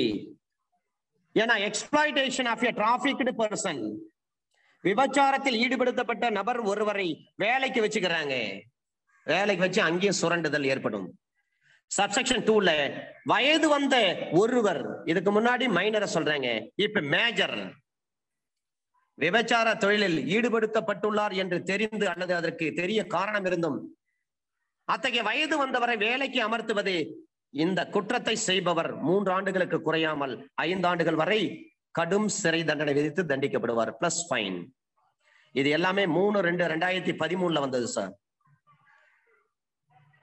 ஒரு மைனரை விபச்சாரத்துல ஈடுபடுத்திருக்காங்கன்னு தெரியுது, அல்லது அந்த மைனர் விபச்சாரத்துல ஈடுபடுத்தப்பட்டிருக்கிறாங்கன்னு சொல்லி நம்புவதற்கு போதுமான காரணம் இருக்கிறது.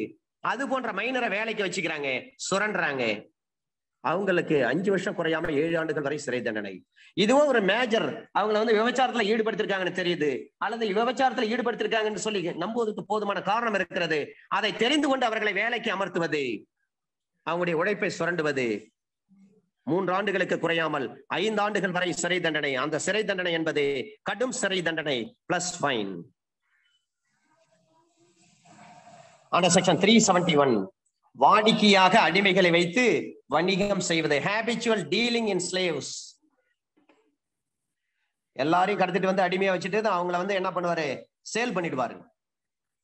துபாயில ஷேக்குக்கு சேல் பண்ணுவாரு, வெளிநாட்டுக்கு விற்பனை செய்வாரு, அல்லது இந்தியாவிலே ஒரு சேட்டுக்கு விற்பனை பண்ணிடுவாரு, வேற யாருக்காவது விற்பனை பண்ணுவாங்க, ஒரு அரசியல்வாதிக்கு, பணக்காரர்களுக்கு. அப்ப வழக்கமாக அடிமைகளை இறக்குமதி செய்கிற அல்லது ஏற்றுமதி செய்கிற அல்லது அப்புறப்படுத்துகிற அல்லது வாங்குகிற அல்லது விற்பனை செய்கிற அல்லது அவர்களை வைத்து தொழில் நடத்துகிற அல்லது வணிகம் செய்கிற ஒரு நபர் ஏற்றுமதி இறக்குமதி பண்ணலாம், வியாபாரம் பண்ணலாம், அப்புறப்படுத்தலாம், அல்லது வாங்குறாரு இவரே பணம் கொடுத்து வாங்குவாரு, அல்லது சேல் பண்ணுவார் இவரே விற்பாரு, அந்த பெண்ணை இவரே சேல் பண்ணுவாரு, அல்லது அந்த பெண்ணுக்கு பணம் கொடுத்து அந்த பெண்ணை வாங்கிடுவாரு. யாராவது கடத்திட்டு வந்திருப்போம், அவங்க கிட்ட பணம் கொடுத்து வாங்கிடுவாரு. இவர்கிட்ட இருந்து யாராவது கோடீஸ்வரன் ஒரு பெண் வேணும்னு கேட்டவொடனே இவர் சேல் பண்ணிடுவாரு. 5 லட்சம் 10 லட்சம் கொடுங்க, ஒரு பெண் இருக்காங்க அப்படின்னு சொல்லுவாரு. இது போன்ற தொழில் நடத்துகிற அல்லது வணிகம் செய்கிற அந்த நபருக்கு ஆயுள் சிறை தண்டனை அல்லது 10 ஆண்டுகள் வரை சிறை தண்டனை விதித்து தண்டிக்கப்படுதல் வேண்டும், பிளஸ் ஃபைன். 371 IPC. இது யாருக்கு? ஹேபிச்சுவல் டீலிங் இன் ஸ்லேவ்ஸ், வாடிக்கையாக அடிமைகளை வைத்து வணிகம் செய்கிற ஒரு நபருக்கு எதிரான குற்றங்கள். அவருக்கு லைஃப் இம்ப்ரெஸ்மெண்ட் கொடுங்க அல்லது 10 ஆண்டுகள் வரை சிறை தண்டனை விதிங்க, பிளஸ் ஃபைன் போடுங்க. Under section 372. Selling minor for purpose of prostitution etc. விபச்சார முதலியவற்றின் பொருட்டு வயது வராதவரை விற்பனை செய்தல். அப்ப selling minor for purpose of prostitution etcetera. 18 வயசுக்கு உட்பட்ட ஒரு நபரை விபச்சாரத்திற்காக எவரேனுடனும், யார் கூட வேண்டுமானாலும், அல்லது முறையற்ற உடல் உறவு கொள்வதற்காக அல்லது சட்டப்பூர்வமற்ற ஒழுக்கங்கெட்ட ஏதேனும் ஒரு நோக்கத்திற்காக வேலைக்கு வைத்துக் கொள்ளும் ஒருவர் 10 ஆண்டுகள் வரை சிறை தண்டனை விதித்து தண்டிக்கப்படுதல் வேண்டும், பிளஸ் ஃபைன். நீங்க வீட்டு வேலைக்கு வாங்கன்னு சொல்லி இவர் கூட்டு போறாரு, ஒரு சின்ன பெண்ணை கூட்டு போயிட்டு வீட்டு வேலை செஞ்சுட்டே இருக்கப்ப அந்த சின்ன அந்த மைனர் கேல ஊட்டி கூட்டு போவாரு, கொடைக்கானல் கூட்டு போவாரு, பிளைட்ல கூட்டு போவாரு, ட்ரெயின்ல கூட்டு போவாரு. அந்த சின்ன குழந்தைக்கு மைனருக்கு என்ன தெரியும்? நம்ம ஓனர் எல்லா இடத்துக்கும் கூட்டு போறாரு, நிறைய ட்ரெஸ் வாங்கி தர்றாரு, நிறைய செலவு பணம் கொடுக்குறாரு அப்படின்னு நினைப்பாங்க. கடைசியில அந்த ஓனர் அந்த மைனரோட அவர் தவறாக நடந்து கொள்ளுகிற ஒரு சூழ்நிலை ஏற்படும். அப்ப அந்த ஓனர் வெளியில பார்த்தா என்ன சொல்லுவாங்க? அவர் வீட்டுல அந்த பொண்ணு சின்ன குழந்தை ஒண்ணு வேலை செய்யுதுங்க, வீட்டு வேலை செய்யுதுன்னு சொல்லுவாங்க. ஆக்சுவலி இவரு அந்த பெண்ணோட, அந்த 18 வயசுக்கு உட்பட்ட ஒரு மைனரோட அல்லது வேற யாரோடனும், இதுல ஒரு பெரிய பியூட்டி என்னன்னா, சில வயதானவர்கள் இது போன்ற குழந்தைகளை தவறாக பயன்படுத்துவாங்க. அப்ப வேலைக்கு வைத்துக் கொள்ளும் ஒருவர் 10 ஆண்டுகள் வரை சிறை தண்டனை விதித்து தண்டிக்கப்படுதல் வேண்டும், பிளஸ் ஃபைன். இதுல எக்ஸ்பிளனேஷன் ஒண்ணு சொல்றாங்க. 18 வயசுக்கு உட்பட்ட ஒரு பெண் ஒரு விபச்சாரியிடம் அல்லது ஒரு விபச்சார விடுதியை வைத்திருக்கிற அல்லது நிர்வகிக்கிற எவருக்கேனும் விற்கப்படுகின்ற பொழுது அத்தகைய பெண்ணை அவ்வாறு வியாபாரம் செய்கிறவர் விபச்சார நோக்கத்திற்காக பயன்படுத்தப்பட வேண்டும் என்னும் உட்கருத்தோடு அந்த பெண்ணை வியாபாரம் செய்திருப்பதாக அனுமானித்தல் வேண்டும். அவ்வாறு செய்யவில்லை என்று நிரூபிக்கப்படும் வரை அவ்வாறு செய்யப்பட்டதாகத்தான் அனுமானிக்கணும். விபச்சார விடுதியில கொண்டு போய் சேல் பண்ணிடுவாங்க. இல்லைங்க, நான் குழந்தை வந்து அந்த பர்பஸ்க்காக நான் சேல் பண்ணலைங்க அப்படின்னு சொல்லி அவர் நிரூபிக்கணும். அவர் நிரூபிக்கலன்னா இவர் ப்ராஸ்டியூஷன் பர்பஸுக்கு தான் அந்த மைனர் கேல கொண்டு போய் சேல் பண்ணிருக்காரு அப்படின்னு அர்த்தம். இந்த பிரிவின் நோக்கங்களை பொறுத்த மட்டில் முறையற்ற உடலுறவு என்பது திருமணமாகாத நிலையில் உடலுறவு கொள்வதை குறிக்கும். For the purpose of this section, illicit intercourse means sexual intercourse between persons not united by marriage or by any union or tie which, though not amounting to a marriage, is recognized by the personal law or custom of the community to which they belong, or where they belong to different communities or both such communities, as constituting between them a quasi-marital relation. இந்த பிரிவின் நோக்கங்களை பொறுத்த மட்டில் முறையற்ற உடலுறவு என்பது திருமணமாகாத நிலையில் உடலுறவு கொள்வதை குறிக்கும். Under section 373, buying minor for purpose of prostitution etc. 372 minor கேல கொண்டு போயிட்டு சேல் பண்றது. 373 அந்த விபச்சார முதலியவற்றின் பொருட்டு அந்த மைனர் கேல பை பண்றது, வாங்குவது. 372 selling of minor girl for the purpose of prostitution etc. 373 buying of minor girls for the purpose of prostitution etc. அப்ப 18 வயசுக்கு உட்பட்ட யாரையாவது சரி, யாருடன் வேண்டுமானாலும் ஒரு முறையற்ற உடலுறவு கொள்வதற்காக விலைக்கு வாங்குகிற, கூலிக்கு அமர்த்துகிற, அல்லது ஒரு நபருக்கு விலைக்கு வாங்கினாலும் சரி, அல்லது ஒரு நாள் அந்த குழந்தை கொண்டு வந்து எங்க விடுதலை எங்க ரூம்ல விட்டுட்டு போங்க அப்படின்னு சொல்லுவாங்க. 1 மணி நேரம் ஒரு நாள், ஒரு வாரம், 10 நாள், 3 நாள், 5 நாள் சொல்லிட்டு இந்த டைம் வச்சிருப்பாங்க பாருங்க. ஒன்று விலை கொடுத்து சுத்தமா வாங்கிடுவாங்க, இந்த மைனர் கேளுக்கு 10 லட்சம் வந்தா பிடிங்க அப்படின்னு சொல்லுவாங்க. அல்லது ஒரு நாள் மட்டும் நான் சொல்ற நபரோட தங்கிட்டு போகணும் எங்க ரூம்ல, நாங்க சொல்ற இடத்துல அப்படின்னு சொல்லிட்டு கூலிக்கு அமர்த்துகிற ஒருவர். ஒன் டே அவங்க வந்து நான் சொல்ற அந்த விஐபியோட அவங்க தங்கி இருந்தாங்கன்னா அவங்களுக்கு 50,000 ரூபாய் பணம் தரேன் அப்படின்னு சொல்லி ஒரு நாள் டே கணக்குல விலை பேசுவாங்க. அது போன்ற நபர்களுக்கு 10 ஆண்டுகள் வரை சிறை தண்டனை பிளஸ் ஃபைன். 372க்கு சொல்றாங்க 10 ஆண்டுகள் வரை சிறை தண்டனை பிளஸ் ஃபைன். 373ல சொல்றாங்க அதே 10 ஆண்டுகள் வரை சிறை தண்டனை பிளஸ் ஃபைன். இதுல ஒரு எக்ஸ்பிளனேஷன், 18 வயசுக்குட்பட்ட ஒரு பெண்ணை விலைக்கு வாங்குகிற அல்லது கூலிக்கு அமர்த்துகிற ஒரு வியாபாரி ஒருவர், அல்லது ஒரு விபச்சார விடுதியை வைத்திருக்கிற அல்லது நிர்வகிக்கிறவர் விபச்சார நோக்கத்திற்காக பயன்படுத்த வேண்டும் என்ற உட்கருத்தோடு அந்த பெண்ணை பெற்றிருப்பதாக அனுமானித்தல் வேண்டும். அவ்வாறு பெறவில்லை என்பதனை நிரூபிக்கின்ற வரையில் அவ்வாறே அனுமானிக்கப்பட வேண்டும். இல்லைங்க அந்த குழந்தை வந்து நாங்க வந்து இப்ப பிராஸ்டியூஷனுக்காக வாங்கலைங்க அப்படின்னு அவர் நிரூபிக்கணும். அவர் நிரூபிக்க தவறிட்டார்னா அந்த குழந்தையை அவர் பிராஸ்டிடியூஷன் பர்பஸ்க்காகத்தான் வாங்கியிருக்கிறார் என்று சொல்லி சட்டம் அனுமானிக்கும். எக்ஸ்பிளனேஷன் 2, முறையற்ற உடலுறவு என்பது 372ல சொல்லப்பட்ட அதே விளக்கம் தான் இங்கேயும். அப்ப 372ல என்ன விஷயங்கள் சொல்லப்பட்டிருக்கிறது? 2 விளக்கங்கள். அந்த 2 விளக்கங்கள் இங்க பொருந்தும் சார். ஆன செக்ஷன் 374 அன்லாஃபுல் கம்பல்சரி லேபர், சட்டப்பூர்வமற்ற கட்டாய உழைப்பு. யாராவது ஒரு நபரை அவருடைய விருப்பத்துக்கு மாறாக நீங்க வேலை செய்யணும் உழைக்கும்படி கட்டாயப்படுத்துகிற ஒருவர் 1 ஆண்டுகள் சிறை தண்டனையோ அல்லது அபராதமோ அல்லது 2ம் சேர்த்து விதிக்கப்படும். சரிங்க, இப்ப கட்டாயப்படுத்தி வேலை வாங்கினா ஒரு வருஷம் ஜெயில் தண்டனை அல்லது ஃபைன் அல்லது 2 சேர்த்து விதிக்கப்படும் 374 ஐபிசில சொல்றாங்க. ஜெயில இருக்கக்கூடிய கைதிகளுக்கு கடுமையான வேலை கொடுக்குறாங்களே, அது வந்து 374 ஐபிசின் படி ஜெயிலர் மீது ஏதாவது கேஸ் போட முடியுமா? முடியாது. ஏனென்று சொன்னால் சிறையில் கைதிக்கு கடுமையான வேலை கொடுப்பது என்பது சட்டப்பூர்வமானத ஒன்றாகும். AIR 1998 supreme court page number 3164 இந்த வழக்குல தான் சொல்றாங்க ஜெயில கடுமையான வேலை கொடுப்பது சட்டப்பூர்வமானதாகும். AIR 1998 supreme court page number 3164. ஆனா செக்ஷன் 375 ரேப், கற்பழிப்பு, பாலியல் பலாத்காரம். 375ல 6 விஷயங்கள் சொல்லி இருக்கிறாங்க. ஒரு எக்ஸ்பிளனேஷன் இருக்கிறது, ஒரு எக்ஸெப்ஷன் இருக்கிறது. ஒன்று, அந்த பெண்ணின் விருப்பம் இல்லாமல் உடல் உறவு கொள்ளுதல். 375னா ரேப்.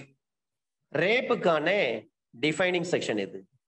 ஒரு பெண்ணுடன் உடல் உறவு கொள்ளும் ஒரு மனிதர் கற்பழிப்பு குற்றம் செய்வதாக கொல்லப்படுவார், கற்பழிப்பு குற்றம் செய்ததாக சொல்லப்படுகிறார். 6 விஷயங்கள், ஒரு எக்ஸ்பிளனேஷன், ஒரு எக்ஸெப்ஷன். இந்த 6 விஷயங்கள் வரணும் சார். ஒரு பெண்ணினுடைய விருப்பம் இல்லாமல் உடல் உறவு கொள்ள வேண்டும். 2வது, அந்த பெண்ணினுடைய சம்மதம் இல்லாமல் உடல் உறவு கொள்ள வேண்டும். 3வது, மரணம் அல்லது காயம் ஏற்படும் என்று அச்சுறுத்தி அந்த பெண்ணின் சம்மதத்தை பெற்று அவள் சம்மதத்துடன் உடல் உறவு கொள்ளுதல். 4வது, தான் அப்பெண்ணின் கணவன் அல்லாத நிலையில் சட்டப்பூர்வமாக திருமணம் செய்து கொண்டிருக்கக்கூடிய அந்த பெண் தன்னை திருமணம் செய்து கொண்டிருப்பதாக நம்பி சம்மதம் கொடுப்பதன் பேரில் அந்த மனிதர் அறிந்து அந்த பெண்ணின் சம்மதத்தோடு உடலுறவு கொள்ளுதல். 5வது, உடலுறவுக்கான சம்மதம் பைத்தியமாக இருக்கும் காரணத்தினால் அல்லது குடிச்சிட்டு இருக்காங்க, மது மயக்கத்தில் இருக்காங்க, மது உண்ட மயக்கத்தால் அல்லது அடுத்தவரால் மது ஊட்டப்பட்டதால் ஏற்பட்ட மயக்கத்தால் அளிக்கப்பட்ட நிலையில் உடலுறவு கொள்ளுதல். ஒரு பைத்தியம் அல்லது அவங்களே இன்டாக்சிகேட் பண்ணிருக்காங்க அல்லது வேற ஒருத்தங்க லிக்கரை வந்து அட்மினிஸ்டர் பண்ணிருக்காங்க, அந்த அம்மா வாயில ஊத்தி விட்டுருக்காங்க, அதன் பிறகு செக்ஷுவல் இன்டர்கோர்ஸ் வச்சுக்கிறாரு. 6வது, 16 வயசுக்குட்பட்ட பெண்ணுடன் அவரது சம்மதத்துடனோ அல்லது சம்மதம் இல்லாமலோ உடலுறவு கொள்ளுதல். 16 வயசுக்குட்பட்ட பெண். இந்த 6 விஷயங்கள் வரணும் சார். இந்த 6 விஷயங்கள் வந்தாதான் 375 மேட் அவுட் ஆகும். 375 பொறுத்தவரை rape, a man is said to commit rape if he penetrates his penis to any extent into the vagina mouth, urethra, or anus of a woman or makes her to do so with him or any other person.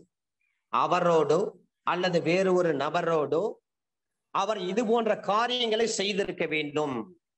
B-ல சொல்றாங்க, insert to any extent any object or part of the body not being the penis into the vagina, the urethra or anus of a woman or makes her to do so with him or any other person.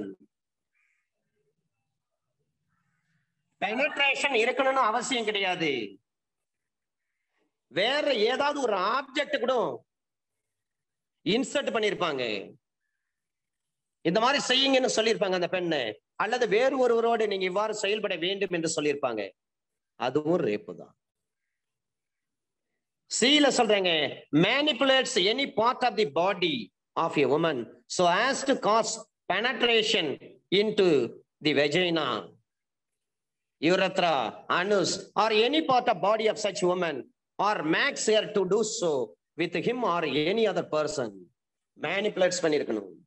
D-ல சொல்றாங்க, applies his mouth to the vagina, anus, urethra of a woman or makes her to do so with him or any other person. அவரோடு அல்லது வேறு ஒரு நபரோடு இது போன்று செயல்பட வேண்டும் என்று சொல்லி இந்த 375ல A, B, C, D வருகிறது.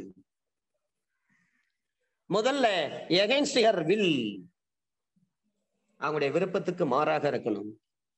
இரண்டாவது without her consent, அவங்களுடைய சம்மதம் இல்லாமல் இருக்க வேண்டும். அந்த இன்டென்ஷன், கன்சென்ட், மென்சரியா, இதை பற்றி ஒரு கேஸ்ல இருக்கு sir. Consent is stated to be an act of reason coupled with deliberation. It denotes an active will in the mind of a person to permit the doing of an act complained of consent for the purpose of section 375 requires voluntary participation not only after the exercise of intelligence based on the knowledge of the significance and the moral quality of the act, but after having fully exercised the choice between resistance and assent. Whether there was consent or not is to be ascertained only on a careful study of all relevant circumstances, and inference as to consent can be drawn if only based on evidence or probabilities of the case. Kaini Rajan versus State of Kerala. Kaini, K-A-I-N-I. Kaini Rajan versus State of Kerala, 2013, volume 9, SEC, page number 113. Kaini Rajan versus State of Kerala, 2013, volume 9, SEC, page number 113. ரெண்டாவது கேஸ்ல ஒரு under age victim இருக்கிறாங்க. அப்ப age of victim about 14 years at the time of offense. Question of consent was of no consequence. Under age விக்டிம்கான case laws. 14 வயசுக்கு உட்பட்ட ஒரு பாதிக்கப்பட்ட நபர் விக்டிம் இருக்காங்க. State of HP, state of Himachal Pradesh versus Srikanth Shekhari, Srikanth Shekhari, State of Himachal Pradesh versus Srikanth Shekhari, 2004, volume 8, SEC, page number 153. Srikanth Shekhari, 2004, volume 8, SEC, page number 154. Under age விக்டிமை பொறுத்தவரை இந்த வழக்கு இது எல்லாமே இந்த எக்ஸ்பிளனேஷன் சொல்லியிருக்காங்க பாருங்க சார், அந்த டெஸ்கிரிப்ஷன் அதுல செகண்ட் காலம் வருது பாருங்க, அதுக்கான கேஸ்லாஸ் இந்த கேஸ்லாஸ் எல்லாம். இப்போ கன்சென்ட் செக்சுவல், ஒரு கன்சென்சுவல் செக்சுவல் ரிலேஷன்ஷிப்பை பற்றி பேசுகிறார்கள். கன்சென்சுவல் செக்சுவல் ரிலேஷன்ஷிப் அதை பற்றி சொன்ன வழக்கு Vinod Kumar versus State of Kerala, 2014, volume 5, SEC, page number 678. Vinod Kumar versus State of Kerala, 2014, volume 5, SEC, page number 678. Consensual sexual relationship.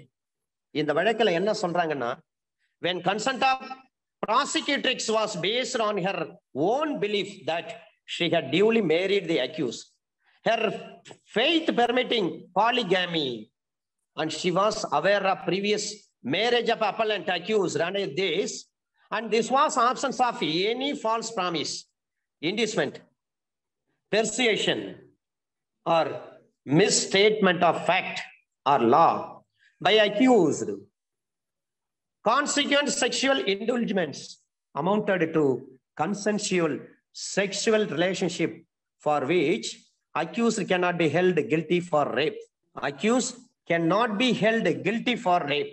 மூன்றாவது சொல்ற வார்த்தை தான் with her consent, when her consent has been obtained by putting her or any person in whom she is interested in fear of death or hurt. கொலை பண்றேன்னு சொல்லி மிரட்டுறாரு அல்லது கைய கால உடைச்சிருன்னு சொல்லி மிரட்டுறாரு, வேற வழி இல்லை, கன்சென்ட் கொடுக்குறாங்க. தான் அந்த பெண்ணினுடைய கணவன் அல்லாத நிலை சட்டபூர்வமாக திருமணம் செய்து கொண்டு இருக்கக்கூடிய அந்த பெண்ணை திருமணம் செய்து கொண்டிருப்பதாக நம்பி அவளோட சம்மதிச்சு அதன் பேரில் அந்த நபர் உடலுறவு கொள்வது ரேப்பு தான். ஐந்தாவது விஷயம், பைத்தியமா இருக்கிறாங்க அவங்க கிட்ட. ஆனா மூன்றாவது விஷயம் என்ன சொல்றாங்க, மரணம் அல்லது காயம் ஏற்படும் என்று அச்சுறுத்தி அந்த பெண்ணுடைய சம்மதத்தை பெற்று அவளோடு உடலுறவு கொள்ளுதல், அதுவும் ரேப்பு தான். இதுல எக்ஸ்பிளனேஷன் ஒண்ணுல சொல்றாங்க, இந்த பாலியல் பலாத்கார குற்றத்திற்கு, அதாவது இந்த கற்பழிப்பு குற்றத்திற்கு அவசியமான ஒரு சிற்றின்ப உடலுறவாக அமைவதற்கு ஆண் குறியை பெண் குறியில் நுழைத்தலே போதுமானதாகும். For the purpose of this section, vagina shall also include labia majora, labia majora, labia minora. ஒரு பெண்ணினுடைய பிறப்புறுப்பினுடைய மேல் பாகம், அந்த பெண்ணுடைய பிறப்புறுப்பினுடைய உள் பாகம், அந்த பெண்ணுடைய பிறப்புறுப்பினுடைய மேற்பகுதி, அந்த பெண்ணுடைய பிறப்புறுப்பினுடைய உட்பகுதி, labia majora, labia minora. Explanation 2ல சொல்றாங்க, consent means an unequal voluntary agreement when the woman by words, gestures, or any form of verbal or non-verbal communication communicates willingness to participate in the specific sexual act, provided that a woman who does not physically resist to the act of penetration shall not by the reason only of that fact be regarded as consenting to the sexual activity. அந்த அம்மா எதிர்ப்பு எதையும் தெரிவிக்கலன்னு சொன்னா அவங்க சம்மதம் தெரிவிச்சிருக்கிறாங்கன்னு அர்த்தம். இதுல exception இருக்கிறது, விதிவிலக்கு.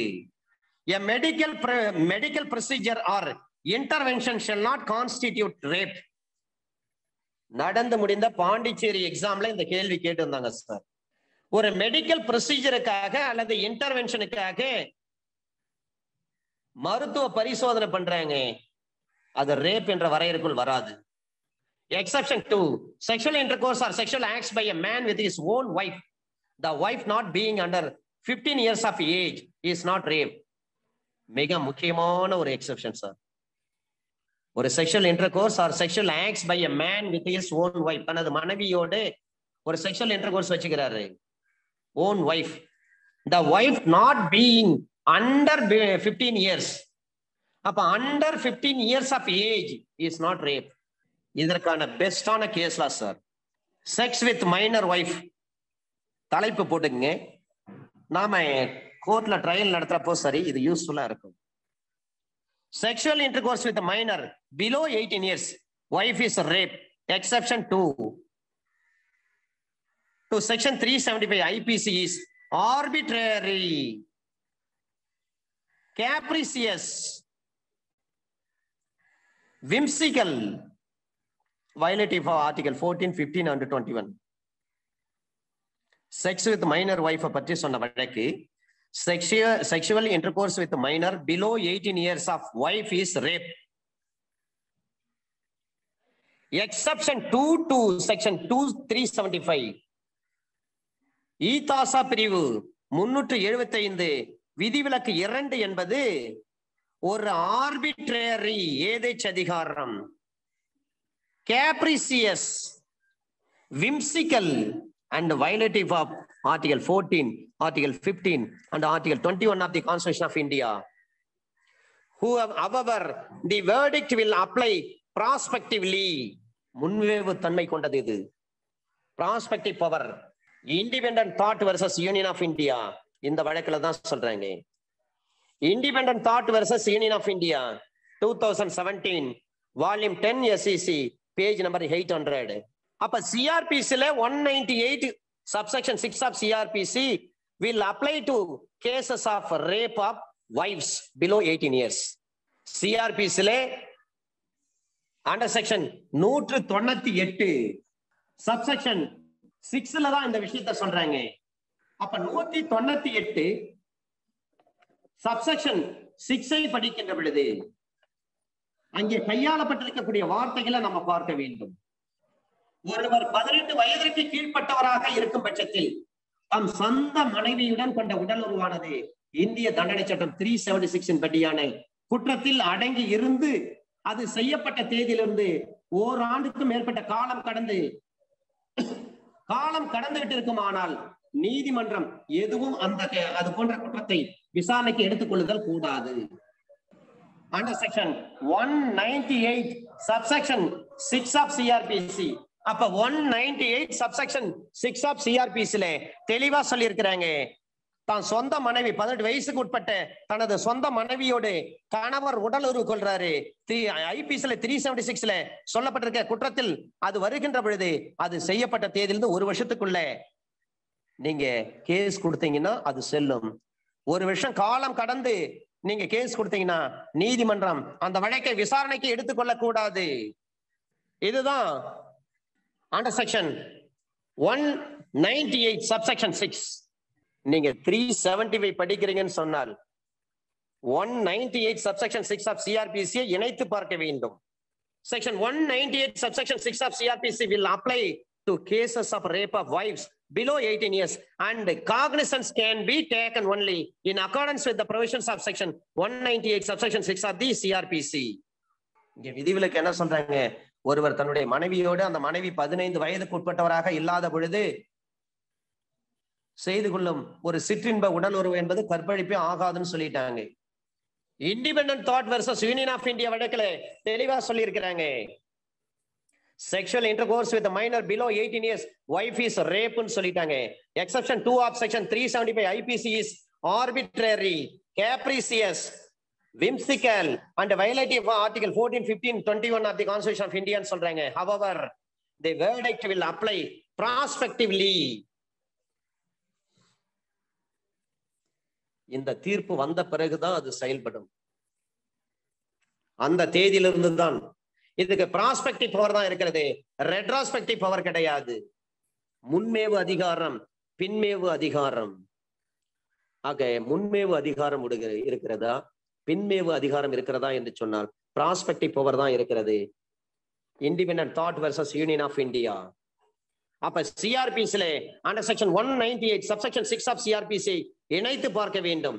பீரியட் ஆஃப் லிமிடேஷன் அங்கதான் சொல்றாங்க. டேக்கிங் காக்னிசன்ஸ் பற்றி ஒரு 18 வயசுக்கு உட்பட்ட ஒரு மைனர் கேர்ள் ஓன் ஒய்ஃபாக இருக்கும் பட்சத்தில் அந்த நபரோட செக்ஷுவல் இன்டர்கோர்ஸ் வச்சுக்கிறாருன்னா அது சம்பந்தமா 1 வருஷத்துக்குள்ளே நீங்க புகார் கொடுக்கப்பட்டிருக்க வேண்டும். 1 வருஷம் கழிச்சு நீங்க புகார் கொடுத்தீங்கன்னா செல்லாது. கன்சியூமர் கோர்ட்ல நீங்க கன்சியூமர் ரெட்ரஸல் போரத்துல நுகர்வோர் குறை தீர்ப்பு மன்றத்தில் நீங்க வழக்கு தொடுக்கிறீங்கன்னா 2 வருஷத்துக்குள்ள வழக்கு தொடுக்கணும். மனித உரிமை பாதிக்கப்பட்டிருக்குன்னு சொல்றாங்க, 1 வருஷத்துக்குள்ள நீங்க வழக்கு தொடுக்கணும். அதை போலவே under section 198 subsection 6 of CRPC படி 18 வயசுக்கு உட்பட்ட தனது சொந்த மனைவியோடு உடலுறவு கொள்ளுகின்ற அந்த நபர் மீது டேக்கிங் காக்னிசன்ஸ் 1 வருஷத்துக்குள்ள தான் நீங்க எடுக்க முடியும். 1 வருஷத்துக்குள்ள புகார் கொடுத்தால்தான் டேக்கிங் காக்னிசன்ஸ் வரும், இல்லைன்னா வராது. Independent Thought versus Union of India 2017 volume 10 SEC page number 800. Meaning of consent with respect to section 375. Consent na enna 375 IPC படி consent na enna, அதற்கான அர்த்தம் என்ன?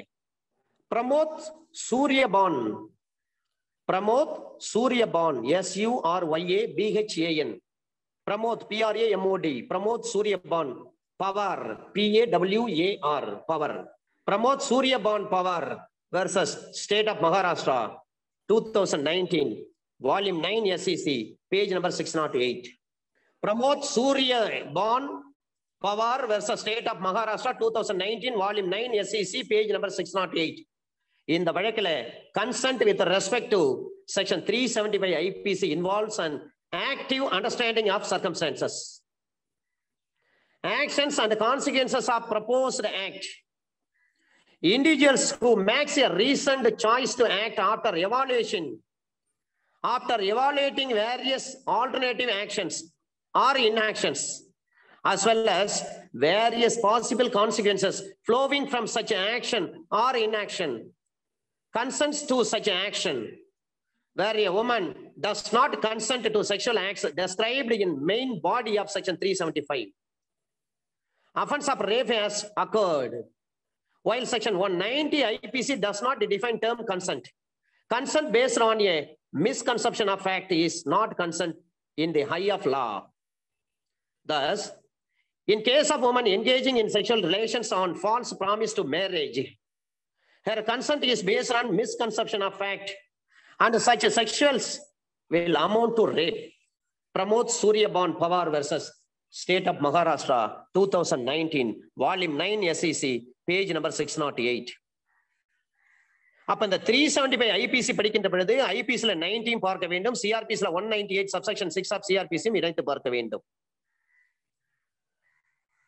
அடுத்த case laws Anurag Soni, ANURAG, Anurag Soni, SONI, Soni. Anurag Soni versus State of Chhattisgarh, 2019, volume 13, SEC, page number 1. Anurag Soni versus State of Chhattisgarh, 2019, volume 13, SEC, page number 1.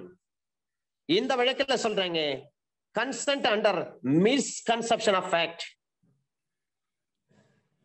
அப்போ if prosecution proves beyond reasonable doubt that consent of prosecutrix was obtained by accused on false promise to marry her, though knowing well from very beginning that he had no such intention, it cannot be treated as consent, but amounts to cheating and a consent given under misconception of fact with the meaning of section 90.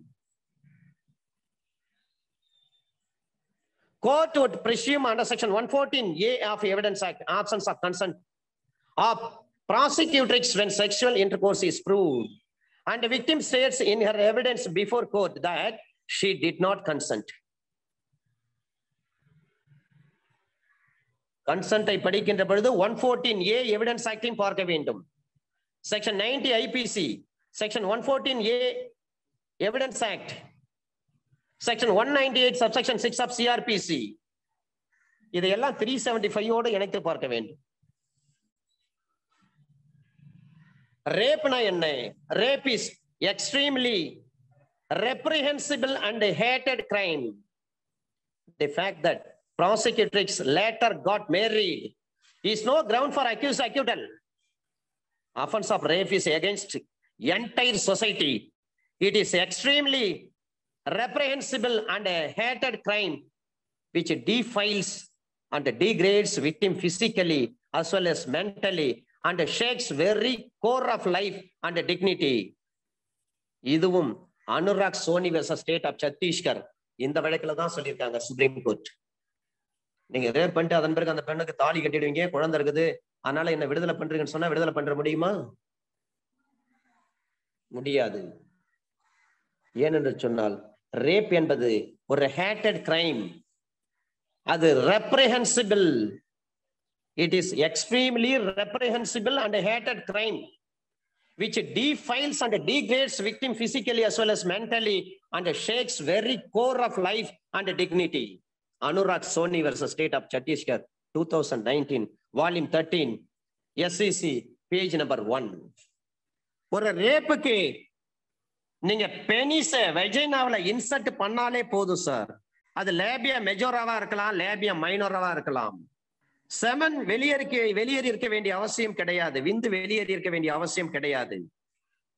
2004 சில பேர் rape case நடத்துறப்ப இதை ஒரு டிஃபென்ஸா எடுப்பாங்க. ரெண்டாவது ஒரு டிஃபென்ஸா எடுப்பாங்க, accused வந்து ஒரு இம்பார்ட்டன்சி பர்சன் சொல்லுவாங்க. Whether he is being under the impotency or not அதெல்லாம் கணக்குல எடுத்துக்க மாட்டாங்க. ஏன்னா 375ல தெளிவா சொல்லிட்டாங்க, பெனிஸ் தான் நீங்க இன்சர்ட் பண்ணணும் அவசியம் கிடையாது. எனி ஆப்ஜெக்ட், ஏதாவது ஒரு பொருளை பெண்ணினுடைய பிறப்புறுப்பில் நீங்கள் நுழைத்தல் செய்தாலே அது குற்றம், ரேப்பு தான் அது. அப்ப செமன் வெளியேறி இருக்க வேண்டிய அவசியம் கிடையாது. 2004 கிரிமினல் லா Journal page number 1 supreme court. சரிங்க, ஒரு பெண் இன்னொரு பெண்ணை கற்பழிக்க முடியுமா? முடியாது. 2006 volume 2 MLJ criminal page number 296. ஒரு பெண் மற்றொரு பெண்ணை கற்பழிக்க முடியாது. 2006 volume 2 MLJ criminal page number 296. Semen வெளியேறி இருக்க வேண்டிய அவசியம் கிடையாது. இதை சொன்ன விளக்கு 2004 கிரிமினல் லா Journal page number 1 supreme court. ஒரு பெண் இன்னொரு பெண்ணை கற்பழிக்க முடியாது. 2006 volume 2 MLJ criminal page number 296.